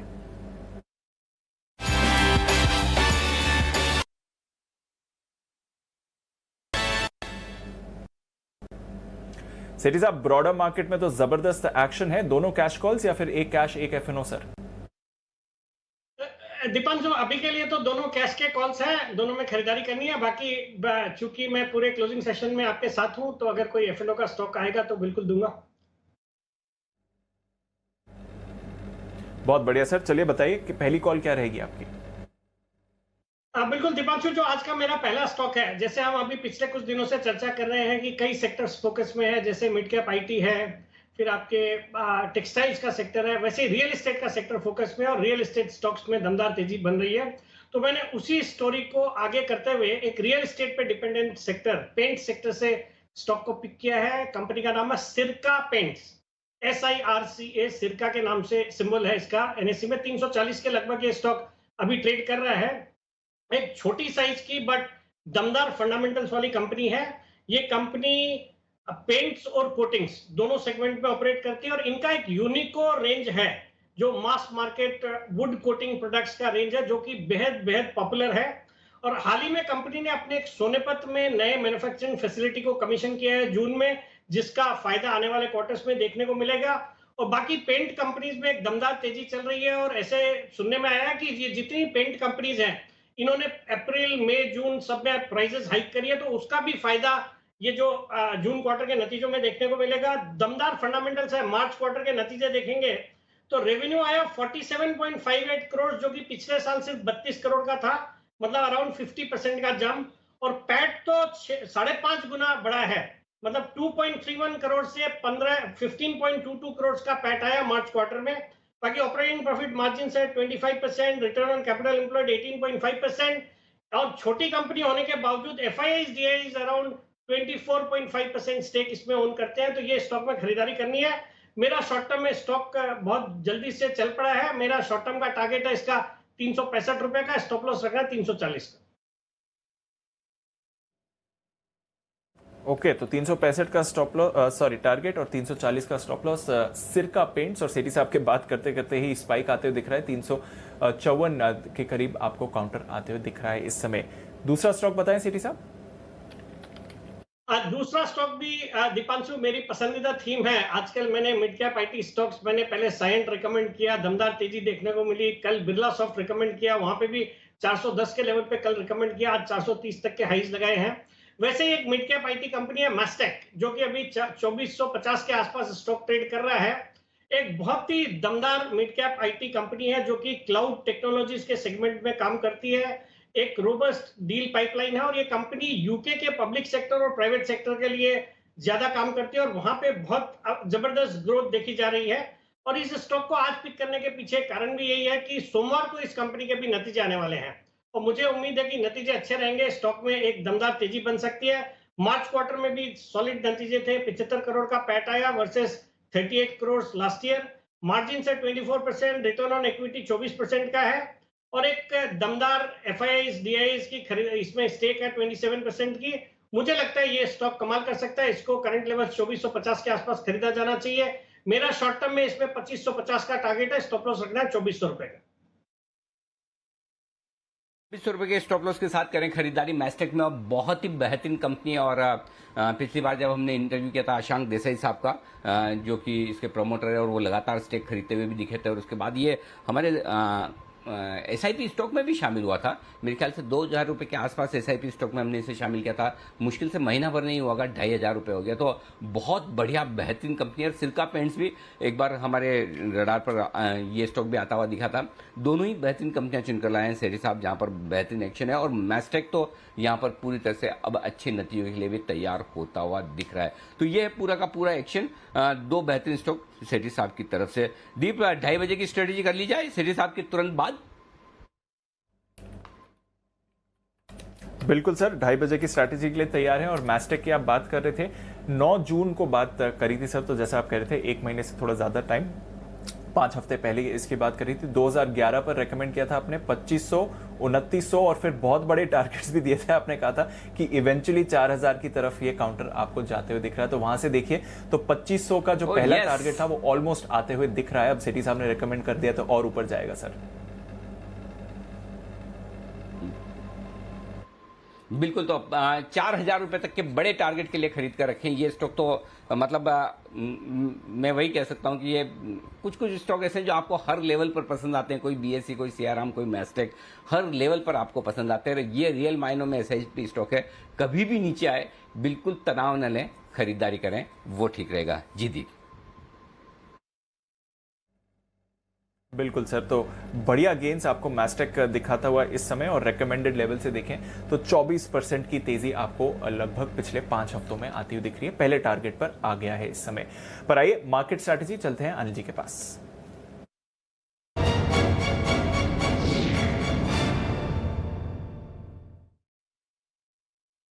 फ्यूचर्स थोड़ी स्ट्रेंथ दिखा रहे हैं, बल्कि अभी थोड़ा और मूवमेंट आते हुए दिखा है। अगर आप देखें 60 पॉइंट्स ऊपर डाउ फ्यूचर्स इस समय ट्रेड कर रहे हैं, तो दिन की ऊंचाई पर है। हल्की सी गेन है, बट आज सुबह जो हम 100 पॉइंट्स की सुस्ती देख रहे थे उसके हिसाब से अगर आप देखें तो अच्छी मूव आती हुई दिख रही है। नैस्डैक फ्यूचर्स ने भी थोड़ा मोमेंटम इस समय पकड़ा है। अब देखते हैं किस तरह का एक्शन यहां पर आज शाम को बनेगा। यूरोप की भी आज अच्छी शुरुआत हुई है। पिछले 2-3 दिनों से हम सुस्ती देख रहे हैं। कल 1% फिसले थे यूरोप के बाजार, उसके सामने देखें तो लगभग आधे % की तेजी यहां पर है। और मंडे से सर यूके में सारी कोरोना रेस्ट्रिक्शंस को हटा दिया जाएगा 19 जुलाई से, तो ये भी एक फैक्टर है। हालांकि बाजार को ऑलरेडी मालूम है, बट अब मंडे से ये इंप्लीमेंट होने वाला है। इसके अलावा एशिया की बात करें तो थोड़ा मिला जुला कारोबार था। हांगकांग सपाट बंद हुआ। जापान में आज सुस्ती आपने जरूर देखी थी। बॉन्ड यील्ड की बात करें यूएस की, हल्की मूवमेंट है, 1.3 से बढ़कर 1.33% पर आती हुई दिखी है। पुट कुछ कोई ज्यादा वहां पर बदलाव हो नहीं रहा है। बताएं सर क्या करना चाहिए? तेजी, सिर्फ और सिर्फ तेजी। देखिए दीप, 2 बजे जब कार्यक्रम की शुरुआत की, दिन के लो पर निफ्टी था, बराबर है 15,880-85 कुछ वो जो लो बनाया था माफ कीजिएगा 15,884 देखा था मैंने, हाँ 882 का। और तब भी यही कहा ये खरीदने का रेंज है। 35,675 के आसपास, 700 के आसपास बैंक निफ्टी था, तब भी यही कहा था कि खरीदने के रेंज है। देखिए मार्केट का टेक्सचर इस तरह से बदला है। आपको पहले इंपॉर्टेंट लेवल के बजाय पहले सपोर्ट लेवल पर ही खरीद लेना है। और पहले सपोर्ट की रेंज 15,860-880 की निफ्टी पर थी, वहीं से घूम गया। बैंक निफ्टी का 675-775 वहीं पर सपोर्ट लिया है। तो परफेक्ट मार्केट है। गिरावट में खरीदना है, डरना नहीं, घबराना नहीं। 2 बजे भी नहीं डरने दिया, 2:30 बजे भी नहीं डरने दे रहा हूं, और 3:20 पर भी नहीं डरने दूंगा। चिंता न करें। हाँ, नहीं डरने का मतलब ये नहीं कि हम ओवर कॉन्फिडेंट हो जाएं कि बस कुछ नहीं, कोई टेंशन वाली बात नहीं। तेजी का मार्केट है, करेक्शन में लेना ही है जब तक कि बाजार में कोई ऐसा संकेत ना आए कि जिससे आपको लगे कि यूफोरिया बन गया है, जिससे आपको ये लगे कि टॉप बन गया है, यू टर्न ले लिया। अरे पहले कोई एक मतलब खराब क्लोजिंग तो दे। अभी तक एक भी ऐसी क्लोजिंग नहीं हुई जिससे कि आपको डरना चाहिए। और 1-2 दिन का करेक्शन कभी भी हो सकता है, उसके लिए हम हमेशा तैयार है। 1 से 3% के करेक्शन की आपकी कभी भी तैयारी है तो ये मार्केट आपके लिए सबसे बेस्ट है ट्रेड करने के लिहाज से। और इसीलिए मैं बार बार कहता हूं, जब आज के 2000 में भी हम देते हैं, कल के 2000 में भी, कि इसको पोजिशनल ट्रेड करो। हर एक स्टॉक 5-7 दिन के लिहाज से आप ट्रेड करिए, उसमें पैसा आपका भरपूर बनेगा। अब आइए आज के लिए मैं पहले लेवल्स बता दूं। 15,800 बेस बन चुका है इस बाजार का। इसके नीचे जाने की संभावना कम है। इनकार तो हम कभी कर ही नहीं सकते कि ऐसा नहीं होगा, ऐसा तो भविष्यवाणी करना ही गलत है। तो संभावना कम है। क्यों? क्योंकि वहां पर है आपके लिए ओपन इंटरेस्ट दमदार बना हुआ। लेकिन उससे पहले एक अच्छी बात जो हुई दीप, जिसकी वजह से 15,900 के नीचे टिका नहीं और जिसकी वजह से निफ्टी 15,900 के ऊपर बंदेगा, ये बड़ा कमाल हुआ है और ये सुनने लायक है, देखने लायक है। 15,900 के पुट पर आज 42 लाख शेयर हैं, 18 लाख शेयर आज ही जुड़े और ये हाईएस्ट ओपन इंटरेस्ट है 15,900 के पुट पर। इसका मतलब ये कि 15,900 पर पुट राइटर यानी कि तेजी करने वाला आदमी मजबूती से खड़ा है, नीचे जाने नहीं दूंगा, आइए। और यही वजह से 15,900 के कॉल्स पर जो 38 लाख शेयर है, जैसे ही आप उसके नजदीक पहुंचे वहां पर आपको थोड़ी शॉर्ट कवरिंग, थोड़ी खरीदारी आ गई और आज 15,900 के ऊपर आप बंद देने को तैयार है, जो मुझे लगता है होगा। और उसके बाद अगले हफ्ते या सोमवार को, मतलब अगले सोमवार नहीं, ये वाला सोमवार जो परसों 2 दिन बाद आ रहा है, जो सैटरडे संडे आप एंजॉय करेंगे, उसके बाद वाला सोमवार, उस दिन या फिर अगले हफ्ते आपको 16,000 के दर्शन हो जाएंगे और फिर 16,200 16,400 की तरफ जाने की निफ्टी की तैयारी है। ये डेटा बता रहे हैं। हल्की रुकावट का लेवल है आपके 16,000 का और उसकी वजह यह कि वहां पर हाईएस्ट ओपन इंटरेस्ट 48 लाख शेयरों का है। 28 लाख शेयर आज ही जुड़े हैं, तो जाहिर सी बात है हम 15,950 के ऊपर निकलकर 16,000 के आसपास रुकेंगे। तो ब्रॉड रेंज तो आपकी होगी 15,800 16,000। 15,900 के नीचे बंद नहीं होंगे तो बंद होने के लिए आपके बचे कितने 30-40 पॉइंट की रिस्क है, 30-40 और ऊपर में 50-60 पॉइंट की अपसाइड है। तो आपको अब जो खरीदारी करनी है वो पोजिशनली अगले हफ्ते के लिए करनी है। आज के आज बहुत बढ़ जाए वैसा नहीं है, अगले हफ्ते के लिए आज से आपको खरीदारी करके चलनी है। तो ये आपके लिए निफ्टी के डेटा है। बैंक निफ्टी 35,500 के नीचे बंद नहीं होगा, ये कॉन्फिडेंस रखिए, भले ही थोड़ा ढीला हुआ है, चिंता मत कीजिए। 35,500 के नीचे बंद नहीं होगा। 15 लाख शेयर पुट में खड़े हैं। 35,800 यही लड़ाई झगड़े वाला लेवल जिस पर अभी बैंक निफ्टी ट्रेड कर रहा है। 10 लाख शेयर पुट में है, 15 लाख शेयर कॉल्स में, तो कॉल राइटर थोड़ा भारी है आज बैंक निफ्टी पर 35,800 के आसपास।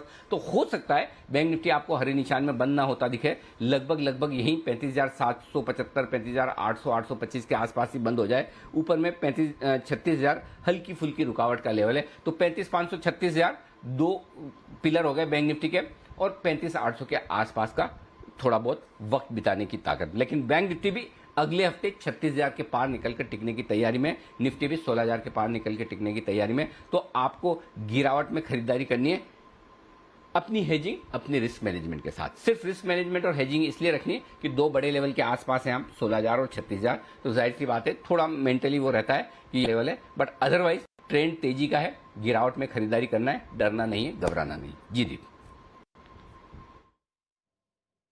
बिल्कुल सर, तो ट्रेंड तेजी का है, गिरावट में खरीदारी करनी है और घबराना नहीं है। और लेवल्स भी अनिल जी ने बता दिए, 15,900 के ऊपर मोस्ट लाइकली निफ्टी की क्लोजिंग होगी, और बैंक निफ्टी 35,800 की थोड़ी रेजिस्टेंस है जहां पर फिलहाल वो ट्रेड करते हुए दिख रहा है, बट एक्शन भरपूर है इस समय बाजार में। आइए कुछ और काउंटर्स जहां पर आपको और बढ़िया मूव्स आती हुई दिख रही हैं, जरा नजर डालिए। सीक्वेंट साइंटिफिक, इस पर आपको एक अच्छा स्पाइक अभी अभी आते हुए दिखा है। सुबह से हम कह रहे हैं pharma space, health care space पर रखिए नजर, वहां पर एक्शन आपको बनते हुए दिख रहा है। और सीक्वेंट पर अभी अभी एक फ्रेश स्पाइक आते हुए दिखा है। बंसल जी क्या चल रहा है सीक्वेंट के चार्ट में?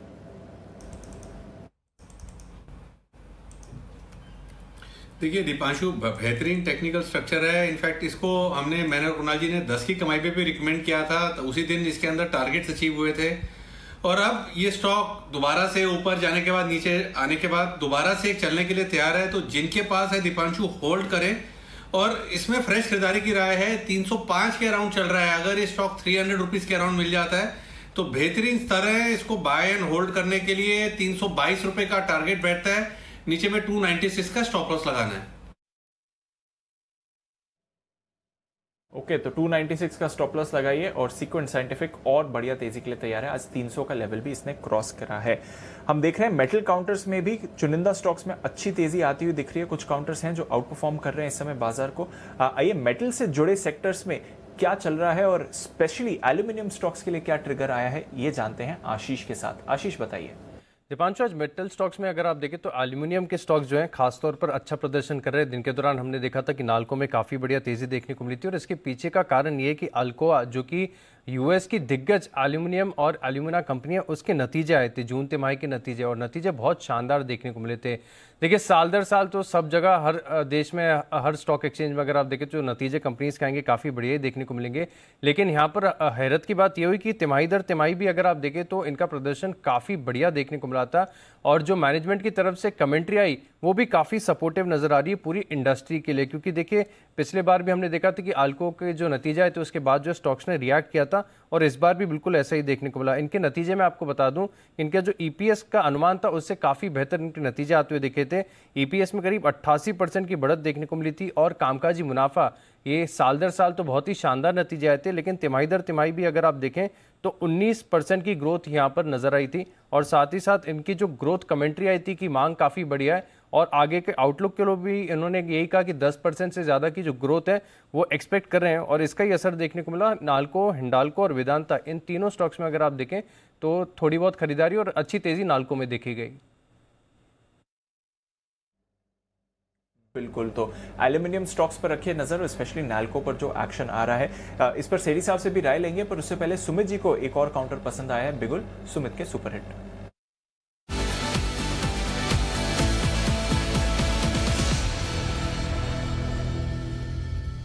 सुमित जी। दीपांशु, मुझे दिग्गज काउंटर पसंद आया है जिसका अभी भाव चल रहा है 2110 रुपए। स्टॉक का नाम है रिलायंस। रिलायंस के अंदर मोमेंटम बिल्डअप हुआ है, रिलायंस डे हाई पे आया है। इसके लिए मार्केट्स में भी हमें लोअर लेवल से एक अच्छा रिबाउंड देखने को मिला, और मेरे को ऐसा लगता है कि रिलायंस अब यहां से अगले हफ्ते के लिए तैयार हो रहा है तेजी के लिए। रिलायंस के अंदर यहां से एक अच्छा अपसाइड मूव बनेगा, जिसके अंदर अगले हफ्ते में 2140 रुपए का पहला टारगेट बनेगा और दूसरा टारगेट बनेगा 2180 रुपए का। 2140 से 2180 के टारगेट्स के लिए रिलायंस में खरीदारी करें। नीचे में स्टॉप लॉस लगाना है 2080 का। जिस तरह से पिछले 4 दिनों के हाई स्टॉक आज ब्रेक कर रहा है, एक बड़ा और एक अच्छा अपसाइड मूव दिखाने को तैयार है। ऑप्शंस के जरिए भी इसके अंदर ट्रेड लिया जा सकता है। 2120 वाला कॉल अभी 38 रुपए पे ट्रेड हो रहा है, इसको लेने का सलाह रहेगा। 2120 वाला कॉल 28 का नीचे में स्टॉप लॉस लगाना है। ऊपर में टारगेट बनेगा 50 रुपए से लेके 60 रुपए तक का। 2 से 3 दिन का व्यू लेके काम करें। नेक्स्ट वीक के अंदर रिलायंस परफॉर्म करना चाहिए। स्पॉट लेवल के हिसाब से 2140 से 2180 का टारगेट होगा, खरीदारी करके चलने का सलाह रहेगा। अरे सुमित जी, रिलायंस छोड़ो, ये बताओ अगर रिलायंस 2180 हो गया तो निफ्टी कितना हो जाएगा? कैलकुलेशन करके जल्दी से बताओ, फॉर्मूला निकाल के या अंदाज से जैसे बताना है बताओ। मेरे को तो निफ्टी में इंटरेस्ट है। अनिल जी देखिए, निफ्टी आज कंसोलिडेट कर रहा है, मेरे को ये बहुत बढ़िया साइन और संकेत लग रहा है। और लास्ट के अभी जो क्लोजिंग आवर्स में निफ्टी पॉजिटिव होने आ गया है, वो बढ़िया संकेत है अगले हफ्ते के लिए। 16000 का लेवल टूटने का पूरा तैयारी कर ले और अगले हफ्ते में 16200 से 16400 की तैयारी करें निफ्टी के लिए। वाह, चलिए, आपके मुंह में घी शक्कर का मिक्सचर। सुमित जी भी रिलायंस में बुलिश है, निफ्टी पर बुलिश है। अगले हफ्ते की तैयारी है दमदार। तैयारी कर लेते हैं नतीजों की, और नतीजे आ रहे हैं LIC हाउसिंग फाइनेंस के। तैयार है हमारे साथ देवांशी बताने के लिए अनुमान। देवांशी बताइए। माफ कीजिएगा, L&T finance, sorry, L&T finance holding के नतीजे आने वाले, बताइए। बिल्कुल अनिल जी, आप देखिए इस बार अगर आप सारी बैंक्स और फाइनेंशियल्स की बात करें तो इस बार हम देखेंगे कि सीक्वेंशियली एक बार फिर थोड़ा सा दबाव आता हुआ दिख सकता है। तो सीक्वेंशियली नंबर्स इतने अच्छे नहीं रहेंगे, लेकिन सालाना आधार पर अगर आप देखें तो नंबर्स में एक अच्छा जंप आपको देखने मिल सकता है। ईयर ऑन ईयर जो ब्याज है उसमें करीब 18 से 20% तक का जंप आपको देखने मिल सकता है। जो मुनाफा है वो 80% से ज्यादा आने का अनुमान लगाया जा रहा है। लेकिन अगर आप सीक्वेंशियली देखें तो इस बार आप देखिए नेट इंटरेस्ट इनकम में 4 से 5% तक की गिरावट आते हुए दिखेगी, क्योंकि पिछले तिमाही में फिर हमने देखा कि जो लॉकडाउन का इम्पैक्ट है वो आता हुआ दिखा था। इसके साथ ही जो मुनाफा है वो करीब 1 से 1.5% तक बढ़ सकता है, क्योंकि इस बार जिस तरह से स्लिपेजेस हैं और साथ ही जो हम देख रहे हैं कि इनके जितनी भी रिकवरीज हैं वो हल्की सी होती हुई दिखी है। रिटेल डिस्बर्समेंट्स जो हैं वहाँ पे इस बार काफ़ी दबाव आता हुआ दिखा है, और साथ ही जो प्रोविजंस हैं इस पर भी नजर आएगी, क्योंकि इसी के चलते जो ओवरऑल जो आपका मुनाफा है इस पर इम्पैक्ट आता हुआ दिखेगा।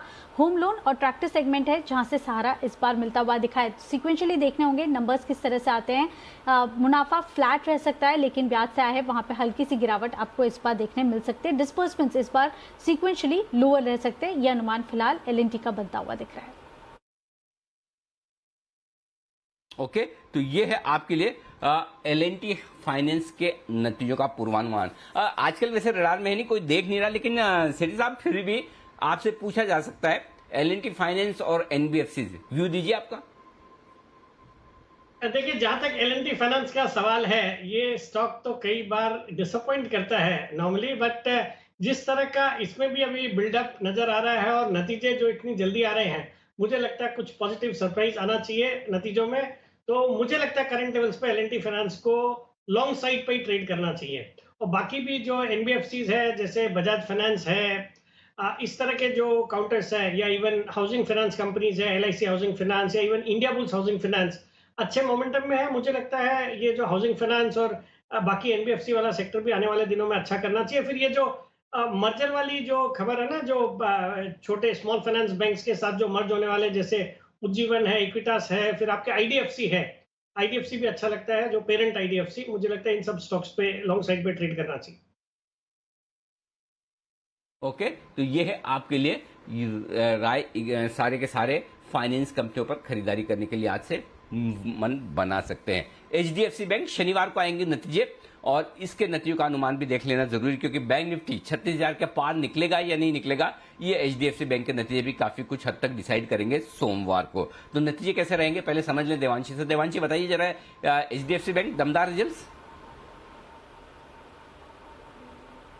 दमदार आ सकते हैं, लेकिन जिस तरह से हम हर बार देखते हैं इतने शानदार रिजल्ट्स इस बार आपको नहीं देखने मिलेंगे। आप देखिए धीमी ग्रोथ इस बार आपको आती हुई दिख सकती है। जो ब्याज से आए उसमें करीब 12% तक की बढ़त आपको देखने मिलेगी, और जो मुनाफा है वो 18% तक बढ़ता हुआ दिखेगा इस बार। और साथ ही जो प्रोविजंस हैं उसके नंबर्स सबसे इंपॉर्टेंट होंगे, क्योंकि आप देखिए जिस तरह से हमने पिछली बार देखा था, पिछले साल जो प्रोविजंस थे वो काफ़ी हाई थे, उसके कंपेरिजन में इस बार जो प्रोविजंस है वो करीब 6 से 7% तक कम होने का अनुमान लगाया जा रहा है। लेकिन सीक्वेंशियली प्रोविजंस एक बार फिर बढ़ने का ही अनुमान है। ग्रॉस एनपीएस और नेट एनपीएस पर नजर रखें, हल्की सी बढ़त आपको इस बार क्वार्टर ऑन क्वार्टर बेसिस पर देखने मिल सकती है। एसेट क्वालिटी पर थोड़ा सा प्रेशर इस बार एक्सपेक्टेड है। 1.3% से बढ़कर 1.4% के आसपास ग्रॉस एनपीएस के नंबर्स रह सकते हैं। नेट एनपीएस इस बार थोड़े से फ्लैट रह सकते हैं और साथ ही जो क्रेडिट कॉस्ट है वो किस तरह से आती है, हल्की सी बढ़ सकती है क्रेडिट कॉस्ट इस बार, तो इसके चलते भी जो ओवरऑल पैट है इस पर इम्पैक्ट आता हुआ दिखेगा। अच्छी ग्रोथ रहेगी, लेकिन अगर आप बाकी सालों से कंपेयर करें तो इस बार जो ग्रोथ है वो थोड़ी सी धीमी पड़ती हुई दिखेगी।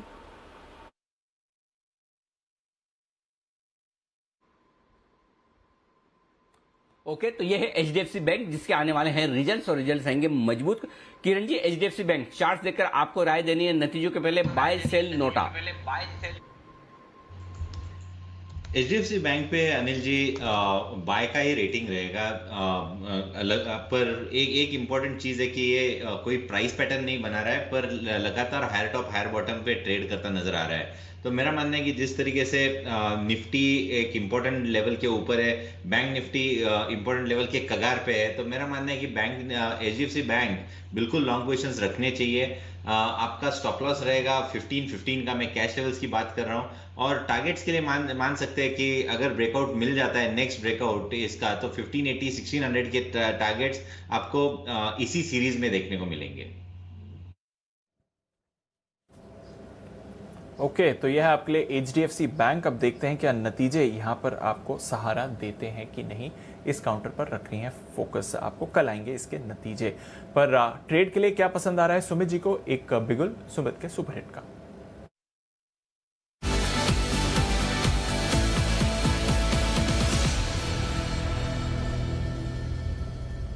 बताएं सुमित जी। दीपांशु, बाय का स्टॉक रडार पे आया है। स्टॉक का भाव चल रहा है 72.75 रुपए, 72 रुपीज 75 पैसा। स्टॉक का नाम है सटलेज टेक्सटाइल, SUTLEJTEX, ये इसका सिंबल है। सटलेज टेक्सटाइल के अंदर एक वॉल्यूम के साथ ब्रेकआउट देखने को मिल रहा है। वीकली चार्ट और डेली चार्ट में अभी दोनों देख पा रहा हूं। वीकली चार्ट के अंदर हायर लो फॉर्मेशन में ट्रेड कर रहा है। स्टॉक एक लंबे समय के बाद 200 डीएमए के ऊपर निकला है। 3-4 दिन हो चुके हैं 200 डीएमए के ऊपर निकल के, लेकिन स्टॉक में मोमेंटम बिल्डअप है और कंटिन्यूसली तेजी देखने को मिल रही है। डेली चार्ट के हिसाब से मेरे को लग रहा है स्टॉक यहां से मिनिमम 78 रुपीज का टारगेट दिखाना चाहिए, और 78 का लेवल ब्रेक होता है तो 82 रुपीज तक के लेवल सटलेज के अंदर देखने को मिल सकते हैं। बाय करें सटलेज टेक्सटाइल को यहाँ पे सीएमपी पे। नीचे में स्टॉप लॉस लगाए 69 रुपीज 50 पैसे का, 69 रुपीज 50 पैसे का स्टॉप लॉस होगा, और ऊपर में टारगेट होगा 78 रुपीज से लेके 82 रुपीज तक का। 2 से 3 दिन का ये व्यू है, खरीदारी करके चलने का सलाह रहेगा।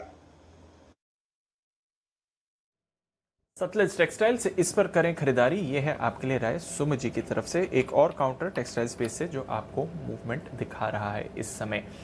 आइए HCL टेक्नोलॉजीज, इसके भी आने वाले हैं नतीजे। एक बार कुशल से जान लेते हैं किस तरह का अनुमान है। कुशल, आज थोड़ी मुनाफा वसूली आईटी में, बट HCL टेक्नोलॉजीज बताएं कैसे रह सकते हैं इसके नतीजे।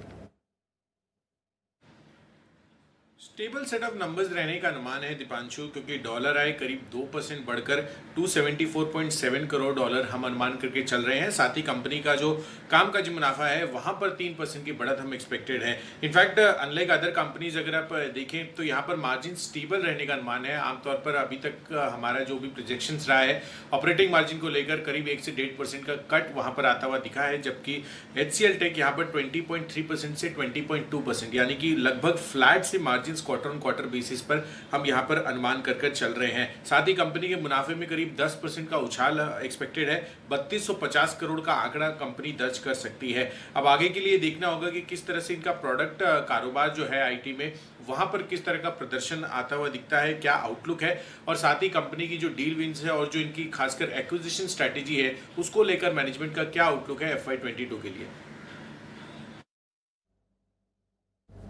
ओके, तो यह है आपके लिए HCL टेक्नोलॉजीज। अच्छे मोमेंटम में रहा है पिछले 2-3 दिनों से। जो आईटी की आपने तेजी बनती हुई देखी है, आज थोड़ी मुनाफा वसूली स्टॉक दिखा रहा है बाकी आईटी स्पेस की तरह। पर आइए अनिल जी को एक और काउंटर पसंद आ रहा है, तो चलते हैं वापस अनिल जी के पास। बिगुल कल के 2000 का।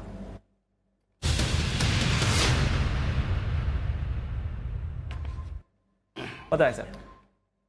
दीप, खरीदारी करने की राय है, खरीदारी करनी है बीएफ यूटिलिटीज में सारे रियल एस्टेट स्टॉक्स जबरदस्त एक्शन में आते हुए दिख रहे हैं और वो स्टॉक्स जहां पर लैंड बैंक जबरदस्त है वहां पर भी एक्शन भरपूर है, चाहे फिर वो रेमंड्स हो, बॉम्बे डाइंग हो या फिर आपका सेंचुरी टेक्सटाइल हो।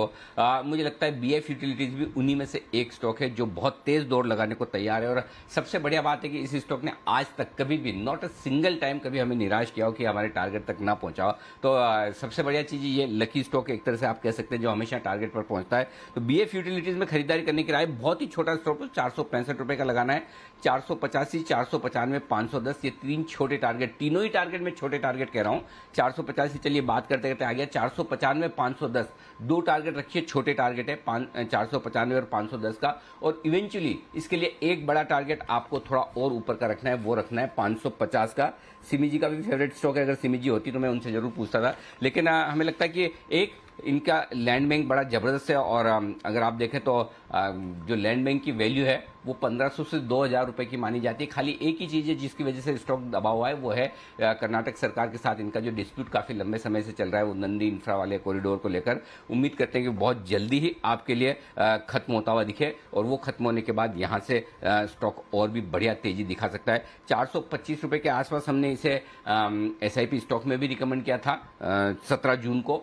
हमें लगता है कि ये भी एक ऐसा स्टॉक है जो बहुत बढ़िया आगे चलते हुए रिटर्न दे सकता है। इसको पोर्टफोलियो में रखना चाहिए, ट्रेड नहीं करें, और ट्रेड करना चाहें तो भी करें, ऐसा कुछ नहीं, लेकिन पोर्टफोलियो में रखने लायक ये स्टॉक आपको यहाँ से दुगुना होने की ताकत रखता है। या ये जैसे ये डिस्प्यूट सेटल हुआ और इसमें पूरी संभावना ये है कि बीएफ यूटिलिटीज के फेवर में वो फैसला है, क्योंकि ऑलरेडी लोअर कोर्ट से वो फैसला इनके फेवर में आ चुका है।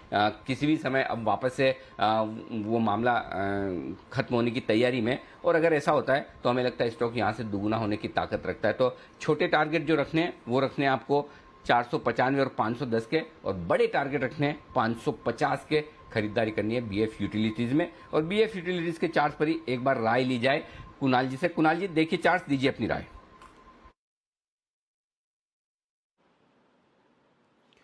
अनिल जी देखिए चार्ट में जैसे जैसे आप कह रहे थे मैं चार्ट देख रहा था, चार्ट मुझे बड़ा ही दमदार लग रहा है अनिल जी, और बिल्कुल मैं सहमत हूं आपसे कि एक कंसोलिडेशन यहां पूरा हो गया है। एक बड़ा रनअप आया, फिर ये स्टॉक कुछ समय के लिए सुस्ताया और अब ये वापस से उसी गति से भागने के लिए तैयार हो रहा है। तो इन स्तरों पर बाय करके चलें।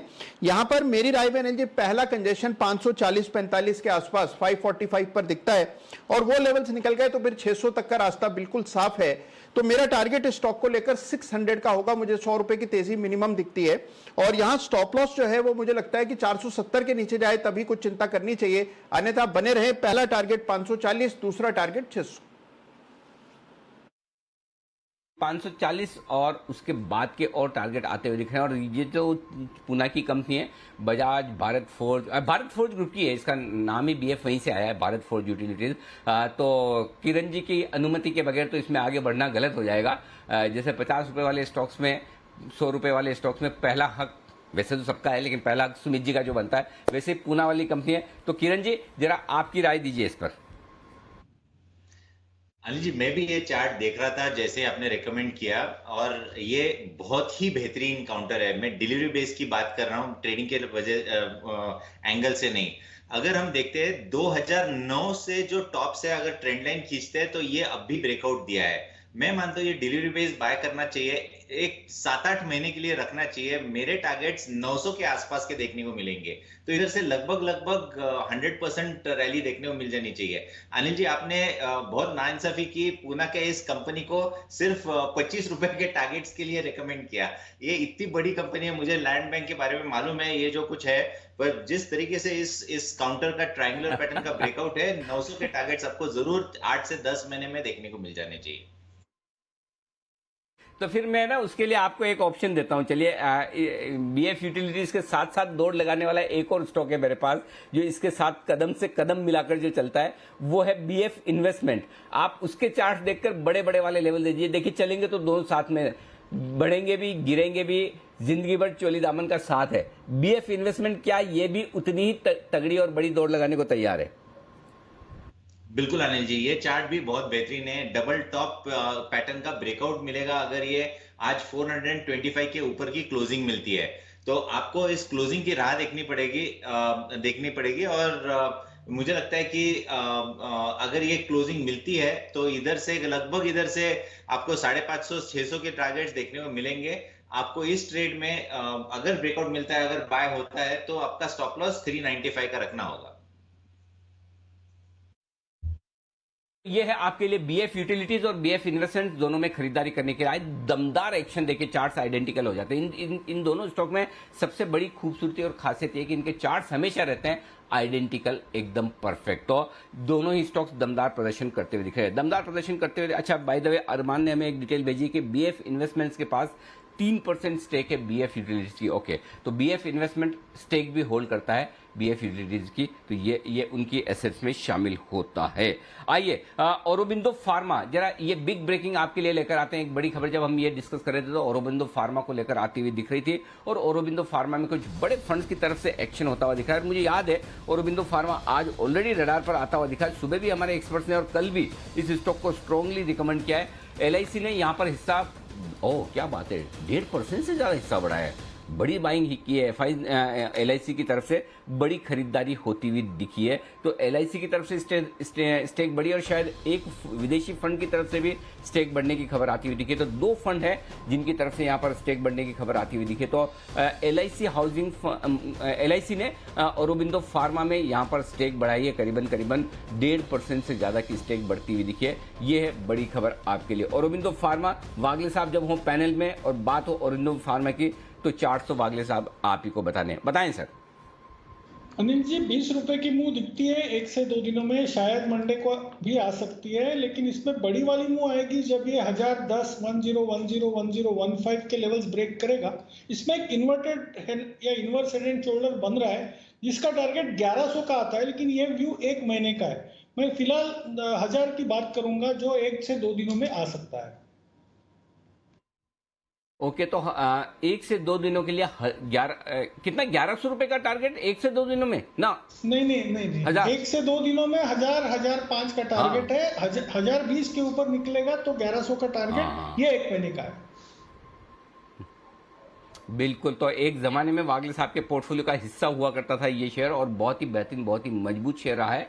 लेकिन उसके बाद वागले साहब ने प्रॉफिट भी बुक किया। अब यहां पर खरीदारी करने के लिए 1000-1005 के टारगेट अगले 1-2 दिनों में आने की तैयारी में है, और उसके बाद 1100 रुपए तक के टारगेट्स के लिए भी कर सकते हैं आप खरीदारी औरोबिंदो फार्मा।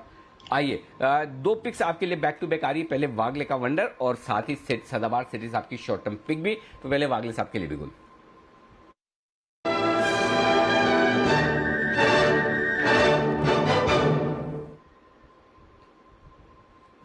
बताएं वागले साहब। अनिल जी, मेरा BTST है मैकडॉवेल्स, इसका जिक्र आपने शायद सुबह किया था ऐसा मुझे याद है, और मेरे रडार पर अभी आया है। इसको लेके चले 668, 69 के करंट भाव से लेके चले 663 का आपका स्टॉप लॉस होगा। 5-5.5 रुपए की रिस्क बनेगी। मुझे 680, 680, 684 तक के टारगेट मंडे को सुबह दिखते हैं। बिल्कुल, आज खबरें ये चल रही कि इनकम टैक्स डिपार्टमेंट के पास जो यूनाइटेड स्पिरिट्स के शेयर थे, काफी लंबे समय से उनके पास जो रखे हुए थे, वो शेयर आज फाइनली बिक गए। तो शायद जो कुछ भी अब तक इस स्टॉक पर जो सेलिंग प्रेशर था, वो सेलिंग प्रेशर शायद खत्म होता हुआ दिखा। ऐसी खबरें हैं, अब देखते हैं क्या कुछ होता है, क्या कुछ समझ में आता है। औरोबिंदो फार्मा एक बार फिर से लाइए एक और खबर, न सिर्फ एलआईसी बल्कि एक और फंड की तरफ से यहाँ पर स्टेक बढ़ती हुई दिखी है। ये एक और खबर आपके लिए आती हुई दिख रही है। सऊदी अरेबियन मॉनेटरी अथॉरिटी, शायद सऊदी अरब की कोई ये सरकारी कंपनी या इन्वेस्टर्स हैं जिन्होंने यहाँ पर खरीदारी की है। उन्होंने अभी अपनी स्टेक बढ़ाई। जून क्वार्टर में 1% से ज़्यादा stake Saudi Arabian Monetary Authority ने भी खरीदी है। ये आपके लिए बड़ी खबर। आइए सेठी साहब के लिए खबर, माफ़ कीजिएगा, बिगुल सदाबहार सेठी साहब की शॉर्ट टर्म पिक्स।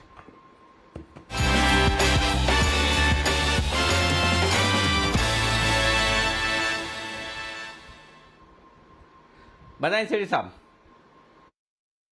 पहले तो अनिल जी, अभी जिस स्टॉक की चर्चा हो रही है औरोबिंदो फार्मा, आपको याद होगा ट्यूसडे को मैंने एक स्पेशल पिक और दी थी सदाबहार सिटी साहब सेगमेंट में। 2 कैश स्टॉक के बाद एक F&O का स्टॉक दिया था। यही स्टॉक था 950 के लेवल पर रिकमेंड करा था 1000 रुपए के शॉर्ट टर्म टारगेट के लिए। तो आज ये स्टॉक कमाल कर रहा है और अब सबके रडार पे है। मुझे लगता है इस स्टॉक को बिल्कुल करंट लेवल्स पे भी खरीदना चाहिए। और इसको छोटे टारगेट के लिए मुझे लगता है आने वाले 1 महीने में यहाँ पे 150-200 रुपए की तेजी होनी चाहिए, बिकॉज जिस तरह से इन्होंने एक इंजेक्टेबल्स बिजनेस को डीमर्ज किया है, मुझे लगता है वहां से भी कुछ पॉजिटिव अनाउंसमेंट्स आ सकते हैं। तो अनिल ऑन एक अच्छा स्टॉक है जिसमें बने रहने की सलाह है। बाकी अनिल जी, आज का मेरा F&O पिकअप देने जा रहा हूँ, short term pick F&O space से। कंपनी स्टॉक का नाम है इंडस टावर, जो कि जुलाई फ्यूचर्स अभी 241 के लेवल पे ट्रेड हो रहे हैं। इस स्टॉक को करंट लेवल्स पे खरीदारी करने की सलाह है। शॉर्ट टर्म टारगेट है 250 का, स्टॉप लॉस रखना है 235 रुपए का। और इसके अलावा अनिल जी एक जनरल व्यू देना चाह रहा हूँ मेटल सेक्टर पे, जिसपे मैं बुलिश रहा हूँ आजकल। मैंने कल भी जो सुबह के शो में टाटा स्टील को रिकमेंड किया था, वहां से अच्छे अपसाइड टाटा स्टील दिखा रहा है। और बाकी मेटल स्टॉक्स, क्योंकि अगले वीक में मेटल कंपनीज जो बड़ी कंपनियां जैसे JSW स्टील, वेदांता, इन सब के नतीजे आने वाले हैं, तो मुझे लगता है अगले वीक से मेटल सेक्टर फोकस में रहेगा। और यहाँ पे भी एक अलग तरह का ट्रेड करना है। ये जो 3 कंपनियां मेटल स्पेस की जो F&O के बैन में है, जैसे नाल्को है, NMDC और सेल है, इनको कैश मार्केट में आज खरीदना चाहिए। मुझे लगता है ये सब स्टॉक्स जब कभी बैन से निकलेंगे तो बहुत शानदार तेजी करेंगे। हालांकि अभी बैन में होने के बावजूद नाल्को में तो बहुत अच्छी तेजी बनी हुई है, NMDC भी आज बहुत अच्छा कर रहा है, बट ये सब स्टॉक्स इन लेवल से बहुत अच्छे अपसाइड दिखा सकते हैं। तो पूरे मेटल सेक्टर पे बुलिश हूं अगले वीक के लिए। तो बिल्कुल, और बैन से निकलने वाले नहीं निकलने वाले अभी आपको बता दें। और बाय द वे, जो इंडस टावर आपने खरीदारी करने की राय दी, सेठी साहब, मैं आपके साथ हूं पूरी तरह से इंडस टावर को लेकर। पिछले हफ्ते मैंने खरीदारी करने की राय दी थी, अनफॉर्चुनेटली 244-45 के आसपास दी थी, तब से स्टॉक चला नहीं, ठंडा रहा है, लेकिन अब से फिर से एक्शन में आता हुआ दिख रहा है। इसके एक्शन को जोड़कर देखिए एक और स्टॉक के साथ, और वो है वोडाफोन आइडिया। दोनों चार्ट्स एक साथ ले आइए। वोडाफोन आइडिया आज 8% ऊपर है, चूंकि छोटी प्राइस का स्टॉक के लिए परसेंटेज में ज्यादा दिख रहा है। वोडाफोन आइडिया और इंडस टावर, ऐसा लग रहा है कुछ न कुछ ऐसी खबर आने वाली है जो दोनों कंपनियों के एक साथ फायदे की हो। जिस तरह से आज स्टॉक दोनों ही एक्शन में आते हुए दिख रहे हैं, आप देखिए। तो थोड़ा इंडस टावर लेट चला है, वोडाफोन सुबह जल्दी से चलना शुरू हुआ है, लेकिन दोनों ही स्टॉक में बड़ा कमाल का एक्शन होता हुआ दिख रहा है। और ऐसे में 250 के टारगेट जो सेठी साहब ने दिए, मैं एक ही चीज कहूंगा, सेठी साहब बहुत छोटे हैं। अगर चलेगा तो 250 से कहीं ज्यादा चलेगा, नहीं चला तो अलग बात है कि 245 से 48 के आसपास आकर रुक जाए, बट चलेगा तो 250 से काफी ऊपर जाने की संभावना है। एक और चीज बताना चाहता हूं, जिन लोगों ने आईबुल हाउसिंग लिए हुए हैं, हमने तब भी कहा था कि नीचे आ गया है उस दिन बैन में आ जाने की वजह से, अगर आपके पास पड़ा है तो होल्ड करिए। 280-82 के आसपास आपको खरीदारी करने की राय दी थी, आज वापस 275-76 पर आ चुका है। 282-83 के आसपास आप होल्ड करेंगे, चिंता न करें, नुकसान नहीं होगा। बिल्कुल अपनी पोजीशन को होल्ड करें, बिल्कुल भी चिंता न करें, वापस से अपनी प्राइस की तरफ बढ़ता हुआ दिखा है। टाटा मोटर्स में भी एक्शन है, ये सारे के सारे एक्शन आपके लिए। आइए बढ़ते हैं आगे, और अब वक्त है, जैसा सेठी साहब ने कहा, कि 3 स्टॉक जो बैन में है उन्हें कैश में खरीदिए, लेकिन यह जानना भी जरूरी है कि अगर बैन से बाहर आने की तैयारी है तो हमारी तैयारी रखी जाए, बैन से बेनिफिट।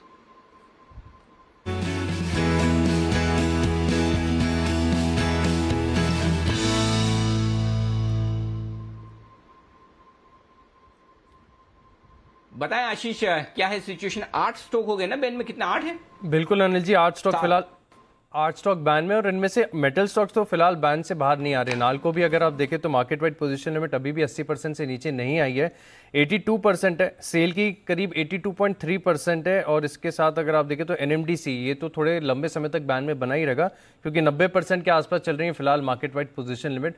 तो जो मेटल स्टॉक्स हैं वो तो बैन में है, बैन में बने रहेंगे, लेकिन एक स्टॉक बैन से बाहर आ रहा है, वो है ग्रैन्युअल्स। यहाँ पर फिलहाल अगर आप मार्केट वाइड पोजीशन लिमिट देखें तो 80% से घट गई है, 76% आ गई है। तो ग्रैन्युअल्स तो पक्का बैन से बाहर आ जाएगा, फ्रेश एंट्री की किसी की भी संभावना नहीं है अनिल जी।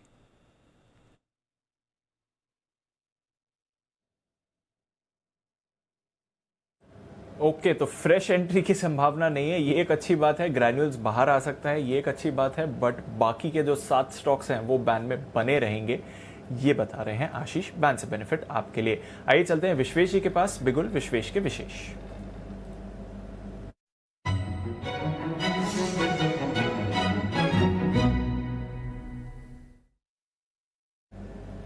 बताएं विश्वेश जी।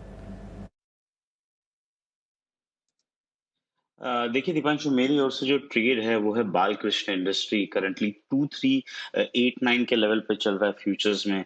मेरा ये मानना है कि स्टॉक ऑलमोस्ट 1 से सवा महीने से एक साइडवेज कंसोलिडेशन में था, और प्राइस रेंज देखेंगे तो काफी छोटा था, मींस नैरो रेंज में वो ट्रेड कर रहा था। आज after a very long time I am seeing a very very sharp data, 10% OI addition along with a 3% price move. और ये सेम चीज अगर आप देखोगे तो जितने भी स्टॉक एक साथ 10% मूव होते हैं, उस तरह का मूवमेंट है कि मतलब साइडवेज रहता है, all of a sudden buying आती है एंड इट स्पॉट। तो मुझे लग रहा है कि somebody is carrying a very huge position in Balkrishna industry on the long side for the next week. तो यहाँ पे खरीदना चाहिए। 100 रुपए के टारगेट रहेंगे, मतलब 2500 के टारगेट के लिए बालकृष्ण इंडस्ट्री में खरीदना चाहिए 2387 के आसपास। 2350 का स्टॉप लॉस रखिए, मानी बहुत बड़ा स्टॉप लॉस नहीं है, लेकिन जिस हिसाब से ओआई डेटा इंडिकेट कर रहा है, I think this can be a good winner on the Monday.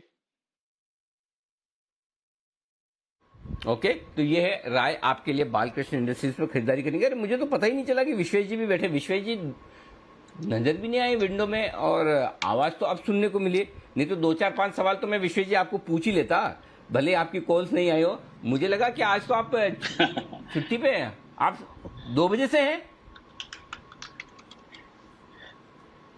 जी बिल्कुल अनिल जी, 2 बजे से हूँ।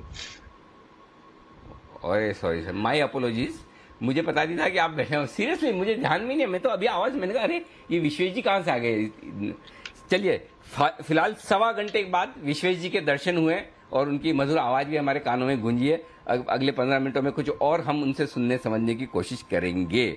आइए, लेकिन एक्शन भरपूर इस वक्त बाजार में आगे बढ़ता हुआ दिख रहा है और 15,900 के ऊपर क्लोजिंग की तैयारी निफ्टी की होती हुई दिख रही। कम से कम 15,900 के नीचे बंद नहीं होंगे, यह आखिरी आधे घंटे में हमें समझ में आ रहा है। एक और स्टॉक जो बड़ा पसंदीदा रहा है सेठी साहब का और आज फिर से एक्शन में, फर्स्ट सोर्स लिमिटेड। मुझे नहीं लगता कोई भी ऐसा आरपीजी संजीव गोयनका ग्रुप का स्टॉक होगा जो सेठी साहब की रिकमेंडेशन लिस्ट में नहीं आए हो। आरपीएसजी वेंचर्स, सीईएससी, फर्स्ट सोर्स, फिलिप्स कार्बन, और कोई भूल गया हो तो बताओ। खाली Saregama, I don't know Saregama आपने रिकमेंड किया नहीं किया, क्योंकि सारेगामा सबसे पहले भागा, इतना भागा है मैं खुद देखता रह गया, 500-550 रुपए से देखता रह गया, 3,500 हो गया। तो सेठी साहब बताएं ये सारे स्टॉक्स जिन पर आपका गहरा कवरेज है, अपनी राय। अनिल जी, बेहद दमदार परफॉर्मेंस रहा है पूरे ग्रुप के स्टॉक्स का। आज तो एफएसएल ने तो कमाल ही कर दिया। लाइफ टाइम क्या मतलब, ये स्टॉक 40 रुपए के लेवल से रिकमेंड करते आ रहे हैं, आज 225 रुपए 230 रुपए के भाव हो गए इस स्टॉक के। बहुत ही दमदार तेजी बनी है इस स्टॉक में, और ये अभी भी जिस तरह का एक रुझान है मार्केट का मिड कैप आईटी स्टॉक्स के प्रति, खास करके जो जिनका काफी सारा कामकाज यूएस के हेल्थ सेक्टर पे है, जैसे फर्स्ट सोर्स का है, मुझे लगता है कोई दमदार करेंगे। और करंट लेवल्स पे भी जिन्होंने मेरे बोलने पे या और किसी, संदीप भी इस स्टॉक को कई बार रिकमेंड करता रहता है, जिन्होंने लिया हुआ है लॉन्ग टर्म के लिहाज से अभी भी बने रहेंगे तो अच्छा रहेगा, बिकॉज मिड कैप आईटी की जो रैली है बिल्कुल सस्टेनेबल रैली नजर आ रही है और इसके तो अभी नतीजे आने देरी है। तो इस स्टॉक पे बिल्कुल बने रहने की सलाह। और इसके अलावा भी जो आरपीएसजी वेंचर्स, वो भी 3 गुना हो गया है रिकमेंडेड लेवल से, फिर फिलिप्स कार्बन भी 2 गुना हो गया है, सीएससी भी अच्छा कर रहा है। तो ऑल इन ऑल सभी स्टॉक्स अच्छा कर रहे हैं, definitely a group to be watched. Okay, तो ये है आपके लिए राय सीएससी, एफएसएल और बाकी सारे स्टॉक्स पे। और आइए इस बीच मैकडॉवेल यूनाइटेड स्पिरिट्स, जिसकी हम बात कर रहे थे कि जो खबरें चल रही कि शायद जो बिकवाली थी वो खत्म होती हुई दिखी। एसबीआई की कंसोर्शियम ने 792 करोड़ रुपए के शेयर खरीदे हैं। जाहिर सी बात है खरीदार जो निकलेगा, वैसे तो आने के बाद ही पता चलेगा, लेकिन पूरी संभावना है कि ये खरीदारी डियाजियो की होती हुई दिखेगी। शेयर आप दिखाइए यूनाइटेड स्पिरिट्स का, मैकडॉवेल का, न कि एसबीआई का। एसबीआई ने तो बेचा है, एसबीआई को बेचने का फायदा होगा वो अलग बात है, लेकिन जो शेयर बिका है वो मैकडॉवेल का यानी कि यूनाइटेड स्पिरिट्स का बिका है, इसलिए यूनाइटेड स्पिरिट्स का स्टॉक जबरदस्त एक्शन में आता हुआ दिख रहा है। ये स्टॉक आपके लिए पूरी तरह से तेजी में आता हुआ इस वक्त आपको नजर आ रहा है। जो निचले स्तरों से रिकवर हुआ वो इसी वजह से नीरव मोदी और विजय माल्या के जो जब्त शेयर थे, जो एसबीआई के कंसोर्शियम ने ओन करती थी सिक्योरिटी के तौर पर, जो ईडी एनफोर्समेंट डायरेक्टर के कब्जे में थे, वो शेयर आज बिके हैं और इसी वजह से स्टॉक में तेजी आती दिखी, यानी सेलिंग प्रेशर खत्म। और वैसे तो प्रेशर खत्म होने का वक्त आ रहा है बंसल जी, आपके लिए भी मुश्किल से 15 मिनट बचे हैं, उसके बाद तो अगले 2 दिन आपके लिए बिल्कुल बिना प्रेशर के हैं। और इस बिना प्रेशर के माहौल में, वैसे मैंने सुना है दिल्ली में मौसम भी बहुत अच्छा हो गया, थोड़ी बहुत बारिश वारिश हुई है, वीकेंड अच्छे से आप मनाएंगे, वो सब आप बाद में करें, पहले जल्दी से एक बार मैकडॉवेल के चार्ट्स पर नजर डाल दीजिए जरा।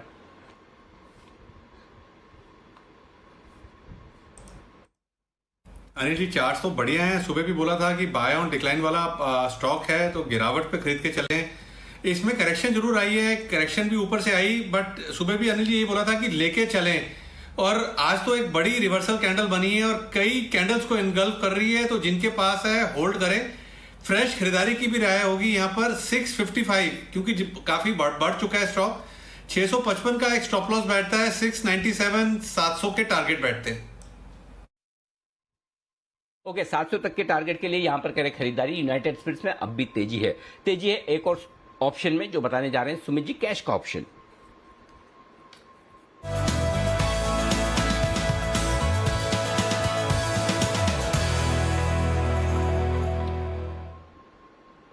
बताएं सुमित जी। अनिल जी, ऑप्शंस के अंदर निफ्टी का कॉल लेने का सलाह रहेगा 15,900 का, जो कि अभी चल रहा है 88 रुपीज पे। 85 से 90 के बीच में इसको खरीदारी करें। निफ्टी का 15,900 का कॉल नेक्स्ट वीक की एक्सपायरी का। नीचे में स्टॉप लॉस लगाए 50 रुपए का। निफ्टी अगले हफ्ते जैसे ही 16,000 या 16,000 का लेवल ब्रेक करता है तो बहुत बढ़िया मूव बन सकता है। ऐसा होने पे इस कॉल का वैल्यू ऊपर में देखने को मिल सकता है 130 रुपए से लेके 150 रुपए तक का। Buy Nifty 15,900 call at CMP, stop loss 50, target 130 150। अगले वीक तक का ये टारगेट रहेगा। ओके, तो 130 150 के टारगेट के लिए खरीदारी करें। निफ्टी 15,900 का कॉल। अनिल जी ने पहले ही अपनी स्ट्रैटेजी में कह दिया कि 15,900 बढ़िया सपोर्ट रहना चाहिए, उसी के आसपास आप ट्रेड देख रहे हैं। आखिरी 10 मिनट बाकी हैं। अनिल जी से अपडेट लेना है सर आपकी स्ट्रैटेजी का, और उससे पहले एक अपडेट जरा दे दें बीएफ यूटिलिटीज पर। थोड़ी देर पहले आपने यहां पर कॉल दी थी सर 475 के लेवल्स पर। 495 का पहला टारगेट हिट हो गया है। 500 के करीब आपको काउंटर इस समय आते हुए दिख रहा है। क्या करना चाहिए सर अगर किसी ने ट्रेड लिया है बीएफ यूटिलिटीज का, क्योंकि कुछ ही मिनटों में पहला टारगेट हिट आ गया, बल्कि 505 का हाई बनाया है काउंटर ने। होल्ड डेफिनेटली दीप, इसको छोटे टारगेट के लिए ट्रेड करना ही नहीं है। ये स्टॉक तो आपको 540-50 की तरफ जाने की तैयारी में है, इसलिए डेफिनेटली होल्ड करें। कोई हड़बड़ी, कोई जल्दबाजी नहीं करें। स्टॉप लॉस ट्रेल करते रहें ताकि आपका प्रॉफिट का ट्रेड नुकसान में ना बदले या फिर आपका पूरा का पूरा मुनाफा ना जाए। थोड़ा बहुत ऊपर नीचे बाजार के साथ कभी भी हो सकता है, लेकिन मुझे तो बाजार ही नीचे नहीं दिख रहा है, तो फिर स्टॉक तो ये दिखने का कोई सवाल नहीं। एसआईपी स्टॉक में रिकमेंडेशन हमने किया है। वैल्यूएशंस बहुत आकर्षक है, मतलब इनके पास जो लैंड बैंक है उसका मुश्किल से मतलब 1/3 भी नहीं है इसका प्राइस। आराम से 1500-2000 रुपए की प्राइस तो इसकी बनती है। जब इसका वो पूरा मामला सेटल होगा तब थोड़ी ये भाव में मिलेगा। तो मुझे लगता है कि आपके पास पड़ा है। अगर आपने एसआईपी में इन्वेस्टमेंट के तौर पे लिया है तब भी रखिए, ट्रेडिंग के तौर पर लिया है तब भी रखिए। कोई बेचने की हड़बड़ी जल्दबाजी बिल्कुल भी ना करें, आराम से शांति से लिए। ये सब स्टॉक कैश के ना, जो पहले क्या होता था दीप, सुबह लिया दोपहर शाम तक बेच दिया, पैसा बन जाता था। उसके बाद ये हुआ कि आज लो कल एक आध दिन में बन जाता है। अब वो नहीं है, अब आपको लेकर 2-4 दिन तक रुकना पड़ता है।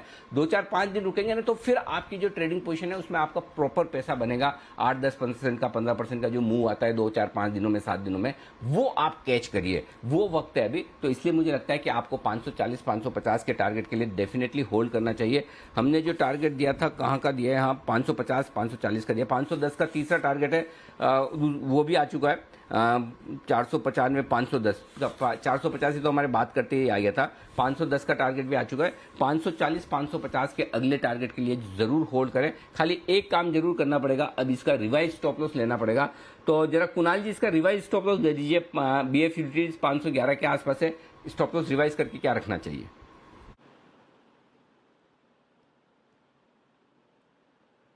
अनिल जी देखिए, स्टॉप लॉस रिवाइज करके अब 498 498 का रिवाइज स्टॉप लॉस रखे हैं 498 पर। पहला टारगेट 540 रुपए का जिसकी चर्चा हम कर रहे थे 540, और दूसरा टारगेट अनिल जी 600। तो अनिल जी 600 रुपए से कम तो टारगेट है ही नहीं, 600 तक जाना चाहिए। स्टॉप लॉस अब चेंज करके 500 के थोड़ा नीचे रख लें। 600 का टारगेट, क्या बात है कुणाल जी, तो एकदम एग्रेसिव बुलिश। और 540 के टारगेट से भी और ऊपर के टारगेट। और किरण जी ने भी मुझे पहले ही चेता दिया था कि पुणे की कंपनी, आप अगर ऐसे छोटे टारगेट रखेंगे तो किरण जी नाराज हो जाएंगे। तो किरण जी आपकी नाराजगी दूर करने के लिए देखिए बड़े टारगेट आ गए हैं कुणाल जी की तरफ से। वाकई में स्टॉक कमाल करने को तय। जी किरण जी। नहीं बिल्कुल अनिल जी, आप जो कह रहे हैं एकदम सही कह रहे हैं। बड़े टारगेट्स के लिए ये स्टॉक लेना चाहिए, छोटे टारगेट्स के लिए बिल्कुल नहीं। और ट्रेडिंग तो बिल्कुल नहीं करना चाहिए इस स्टॉक में। जितना आप इस पे इन्वेस्ट करके बैठे रहोगे तो इतना बड़ा मूव देखने को मिला।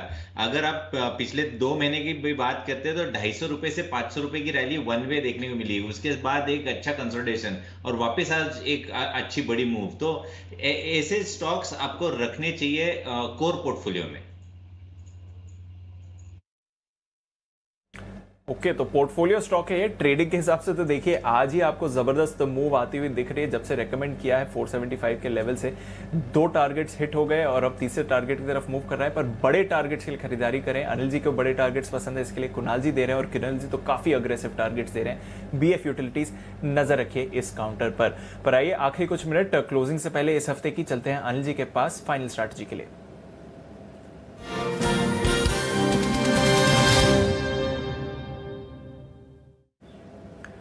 अनिल जी, दमदार एक्शन बना हुआ है भारतीय बाजारों में। डेज हाई पर ट्रेड कर रहे हैं। डाउ फ्यूचर्स डेज हाई पर ट्रेड कर रहा है सर 50 पॉइंट्स ऊपर। नैस्डैक फ्यूचर्स में भी आपको हल्की तेजी दिख रही है। यूके के बाजार ½ % ऊपर है मंडे की रीओपनिंग से पहले।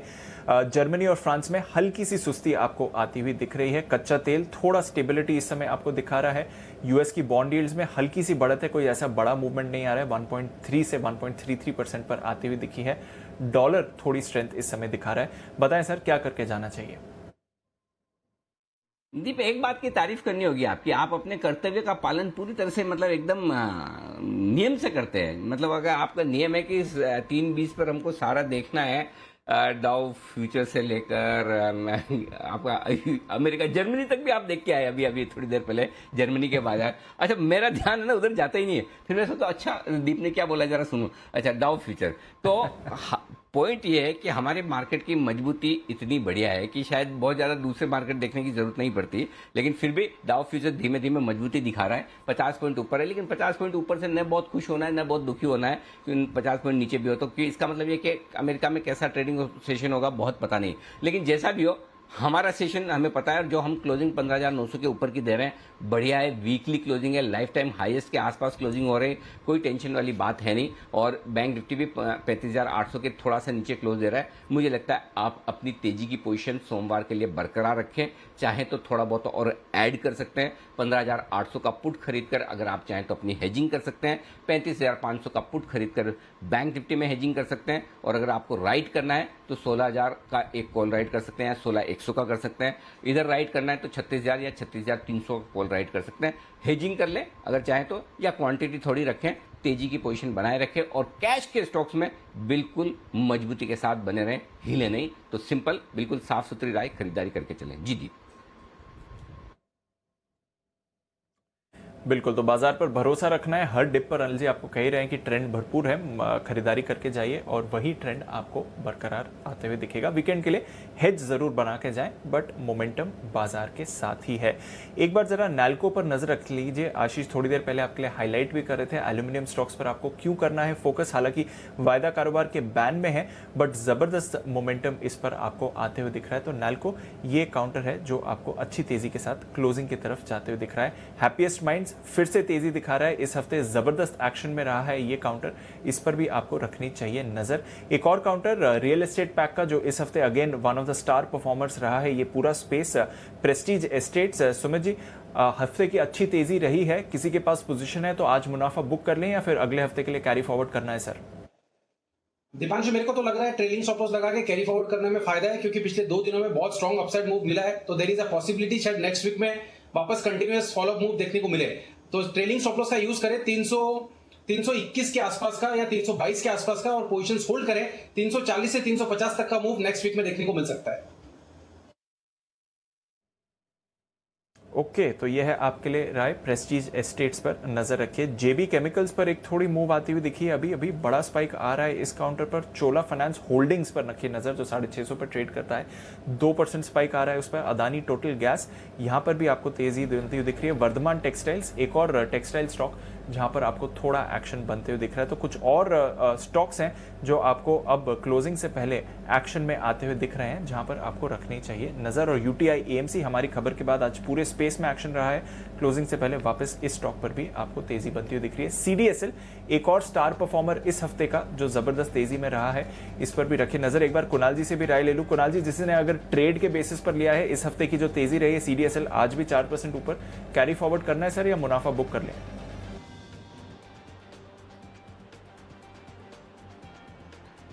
दीपांशु, अगर बहुत शॉर्ट टर्म का व्यू होगा तो मुझे लगता नहीं किसी ने वेट किया होगा। लेकिन अगर आप थोड़ा सा मीडियम टर्म व्यू लें, जो हम लगातार इस पे खरीदारी की बात कहते आए हैं, कई बार हमने सीडीएसएल, बीएससी, एमसीएक्स तमाम शेयर जो है इनमें बिल्कुल बने रहना चाहिए। कैंप्स में देखिए क्या जबरदस्त तेजी बनी है।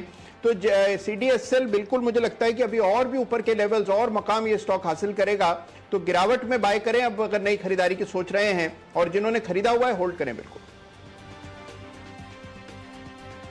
ओके, तो होल्ड करके रखिए, कोई परेशानी नहीं है। इस हफ्ते का एक स्टार परफॉर्मर रहा है CDSL, BSE, MCX, Angel Broking, Motilal Oswal, ICICI Securities, इन सभी काउंटर्स पर अच्छी तेजी बनी है। निफ्टी अगर आप इंडेक्स पर देखेंगे तो एकदम सपाट क्लोज हो रहा है, पर आज सुबह ओपनिंग पर बनाया है नया रिकॉर्ड, और अगर हल्की पॉजिटिव क्लोजिंग भी आती है तो एटलीस्ट नया क्लोजिंग हाई आपको आते हुए दिखेगा। सेंसेक्स भी नया रिकॉर्ड बनाकर हल्की सुस्ती के साथ क्लोजिंग के लिए तैयार। बैंक निफ्टी में थोड़ा दबाव है, 150 पॉइंट्स नीचे। आज का स्टार परफॉर्मर डिवीज लैब 3.5% ऊपर 4750 के ऊपर जाते हुए दिखा। भारतीय एयरटेल लंबे समय के बाद मूवमेंट, 3% की तेजी। टाटा स्टील बढ़िया एक्शन यहां पर। रिलायंस इंडस्ट्रीज अगले फ्राइडे को आएंगे नतीजे, प्री अर्निंग्स रैली थोड़ी आती हुई दिख रही है, 1.5% ऊपर आज। और ITC पिछले 2-3 दिनों से एक्शन, हल्की सी खरीदारी बट एटलीस्ट पॉजिटिव टेरिटरी में क्लोज हो रहा है। JSW स्टील, टाटा स्टील यहां पर तेजी, पावर ग्रिड, अल्ट्राटेक यहां पर भी अच्छी परफॉर्मेंस। दूसरी तरफ HCL टेक्नोलॉजीज नतीजों से पहले सुस्त, 3.5% नीचे। इन्फोसिस नतीजों के बाद 2 दिनों से हल्की सी सुस्ती आपको आती हुई दिख रही है। ICICI, इंडसइंड यहां से कोई पार्टिसिपेशन नहीं। Axis, TCS, SBI, Bajaj auto यहां पर भी आपको सुस्ती दिखी है। वायदा कारोबार के परफॉर्मर्स की बात करें तो दमदार एक्शन वोडाफोन आइडिया पर आते हुए 8.5% ऊपर ये काउंटर क्लोज हो रहा है। मंडे को AGR मामले में सुप्रीम कोर्ट में है सुनवाई। इंडस टावर्स पर आपने थोड़ी खरीदारी देखी है। IRCTC यहां पर बढ़िया एक्शन। निप्पॉन लाइफ अच्छी तेजी बनती हुई। HDFC AMC भी काफी एक्टिव था, नतीजे अच्छे रहे बट बाजार के अनुमान से थोड़ा कम, वहां पर वॉलेटिलिटी देखी है। नैल्को पॉजिटिव मोमेंटम इस पर। हैवेल्स बढ़िया तेजी बनती हुई। यूनाइटेड ब्रूअरीज और यूनाइटेड स्पिरिट्स दोनों पर खरीदारी। बालकृष्ण इंडस्ट्रीज, बाटा, पीरामल एंटरप्राइजेस, DLF, इंडियन होटल्स और औरो फार्मा जहां हिस्सेदारी बढ़ाई है, और सऊदी अरेबिया के एक फंड ने खरीदारी करी है। बंधन बैंक अपडेट्स आए थे, 3% नीचे ये काउंटर। L&T इन्फोटेक नतीजों के बाद यहां पर थोड़ी मुनाफा वसूली। L&T टेक यहां पर भी हल्की सी सुस्ती। इन्फो एज, कोरोमैंडल यहां पर भी आपको हल्की सी सुस्ती दिख रही है। जोमैटो IPO थोड़ी देर में बंद हो जाएगा। लगभग 30 गुना सब्सक्रिप्शन उस काउंटर को अब तक मिल चुका है। और कैश मार्केट में तो भरपूर एक्शन। सर्किट पर एंजल ब्रोकिंग, साइंड, फर्स्ट सोर्स 10% से ज्यादा की तेजी। मोतीलाल ओसवाल, सिंजीन, वॉकहार्ट, ओरिएंट इलेक्ट्रिक, जेंसा टेक्नोलॉजीज कुछ और काउंटर्स जहां पर आपको बढ़िया तेजी बनी है। तो अनिल जी, प्रोविजनल बेसिस पर तो नया क्लोजिंग हाई नहीं है, बट इंट्राडे में नया क्लोजिंग, नया रिकॉर्ड बनाया है निफ्टी ने, सेंसेक्स ने, mid cap index, small cap index नए रिकॉर्ड्स बनाए हैं यहां पर भी। और ओवरऑल ब्रॉडर मार्केट में अच्छी तेजी के साथ आज की क्लोजिंग सर। बिल्कुल परफेक्ट क्लोजिंग होती हुई देखिए। आज के सेशन में मजबूत क्लोजिंग मानी जाएगी। रिकॉर्ड हाइज और 16,000 36,000 के आसपास आकर अगर रुकते हैं तो कोई गलत है ही नहीं, बिल्कुल भी कहीं से कोई कमजोरी नहीं। कमजोरी खाली आपके मन में है, बाजार में नहीं, ये ध्यान में रखिएगा। आइए फाइनल क्लोजिंग आए उससे पहले जल्दी से मैं बता दूं शाम का आयोजन क्या है आज आपके लिए। 4:30 बजे हर शुक्रवार को आपको कमोडिटी मार्केट का एक स्पेशल शो मिलता है। और आज हॉल मार्किंग को 30 दिन हो चुके हैं, और ऐसे में 30 दिनों के बाद हॉल मार्किंग लागू जो हुई है उसमें ग्राउंड लेवल पर क्या सिचुएशन है, ज्वेलर्स को क्या क्या दिक्कतें आ रही है, इंफ्रास्ट्रक्चर को लेकर तैयारी कहां तक पहुंची है, इन्हीं पर सारे मुद्दों पर हमारी खास पड़ताल देखिए। 30 दिन बाद हॉलमार्क का हाल, ये विशेष शो मिस मत कीजिएगा, मिस मत कीजिएगा। एक और विशेष शो जो आने वाला पर आपका फायदा, आप भी आपके राय सुझाव हमें भेज सकते हैं। हैशटैग आपकी खबर आपका फायदा का यूज करके। सोशल मीडिया कंपनी पर सरकार की सख्ती का असर दिखने लगा है। नए IT एक्ट 2021 पर सरकार को कोर्ट ले जाने वाले व्हाट्सएप ने पिछले 1 महीने में 20 लाख अकाउंट बंद किए। सोचिए, 1 महीने में 20 लाख व्हाट्सएप अकाउंट बंद हुए पिछले 1 महीने में। पोस्ट हटाने और अकाउंट्स को ब्लॉक करने के मामले में फेसबुक, इंस्टाग्राम, गूगल और कू, ये चारों सोशल मीडिया प्लेटफॉर्म भी शामिल हैं। लेकिन ट्विटर ने अब तक ऐसी लिस्ट कोई जारी नहीं की है। तो क्या अब सोशल मीडिया पर नफरत और फेक न्यूज़ फैलाने वाले जो लोग हैं उन पर लगाम लगेगी, उनका ये सब कारोबार बंद होगा? और कहीं आप जाने अनजाने में ऐसे रैकेट का शिकार तो नहीं हो रहे हैं? अपने अकाउंट को कैसे रखें नीट एंड क्लीन, है ना? यही हम आज खास बातचीत करेंगे हमारे मेहमानों के साथ। हमारे साथ होंगे अप्रमेय राधाकृष्णन साहब जो कू ऐप के को फाउंडर और CEO हैं। सोशल मीडिया एक्सपर्ट होंगे हमारे साथ अमित दुबे साहब, और विराग गुप्ता साहब जो सुप्रीम कोर्ट के जाने माने वकील हैं और साइबर लॉ के अच्छे एक्सपर्ट भी। इन सबसे करेंगे बातचीत। टॉपिक है काम आई सकती। ये है आपके लिए विशेष शो आज शाम का। और बाकी इंडिया 360 डिग्री तो आप हर रोज देखते ही हैं, आज भी बेहतरीन कवर स्टोरीज होगी आपके लिए, मिस मत कीजिएगा। मिस मत कीजिएगा एक खास काम जो बाजार बंद होने के बाद शुक्रवार को मुझे आपको रिमाइंड करना होता है। उससे पहले बता दूं, निफ्टी पूरे 0.8% नहीं, पॉइंट खाली 0.80 बस 1 पॉइंट भी नीचे बंद नहीं हुआ है। कल का कल घूम फिर के रिकॉर्ड बनाने के बाद निफ्टी जस का तस, और सेंसेक्स भी 18 पॉइंट नीचे बंद हुआ है। बैंक निफ्टी 150 पॉइंट 155 नीचे बंद होता हुआ दिखा। तो रिकॉर्ड हाइस पर ही एक तरह से आप कह सकते हैं जो हाईएस्ट लेवल है उसके आसपास निफ्टी बंद होता हुआ दिखा। हाँ, तो शुक्रवार को जो एक विशेष काम जो वीकेंड का है वो आप भूलिएगा मत, जरूर से करिएगा, और वो है वीकेंड पर तरोताज़ा होना है। तो चुस्त दुरुस्त रहिए, एंजॉय कीजिए, थकान उतारिए, और सोमवार के लिए फिर से मजबूती के साथ, जोश खरोश, पॉजिटिविटी के साथ तैयार होकर आ जाइए। तो ये आपके लिए वीकेंड 2 दिन एंजॉय। अच्छा हाँ, वीकेंड के अब अगली बार दीप एक चैलेंज है आपके लिए, मुश्किल आने वाली है आपके लिए। 1 मिनट, अगले हफ्ते में दीप को पूछ लेता हूँ जो मुश्किल आने वाली है। हमेशा मैंने नोटिस किया है हर बुधवार को दीप कहते हैं मिड वीक ट्रेडिंग सेशन में आपका स्वागत है। दीप इस बुधवार को क्या कहेंगे बताइए, सेम या कुछ अलग? सर इस बुधवार को कुछ कहने का प्लान नहीं है, लंबे समय बाद मार्केट हॉलिडे आ रही है सर। और आज आपको याद होगा इस सीरीज की शुरुआत में आपने कहा था कि जुलाई सीरीज यूजुअली कभी भी छुट्टी नहीं होती है, बट इस बार लक हमारे साथ है कि एक मिड वीक हॉलिडे मिल रही है जुलाई में सर। तो चलिए बुधवार को, यानी कि अगला हफ्ता होगा थोड़ा छोटा, और मिड वीक हॉलीडे ये जुलाई के महीने में ठीक वैसे ही आ रहा है जैसा ना पहले जब मैं स्कूल में पढ़ता था ना, उस जमाने में कई बार है ना पहले बंद बहुत होते थे। आज ये बंद, आज आपका डिस्ट्रिक्ट बंद, आज आपका स्टेट बंद, कभी भारत बंद, और जिस दिन बंद होते थे उस दिन सबसे पहला काम स्कूल की छुट्टी होती थी।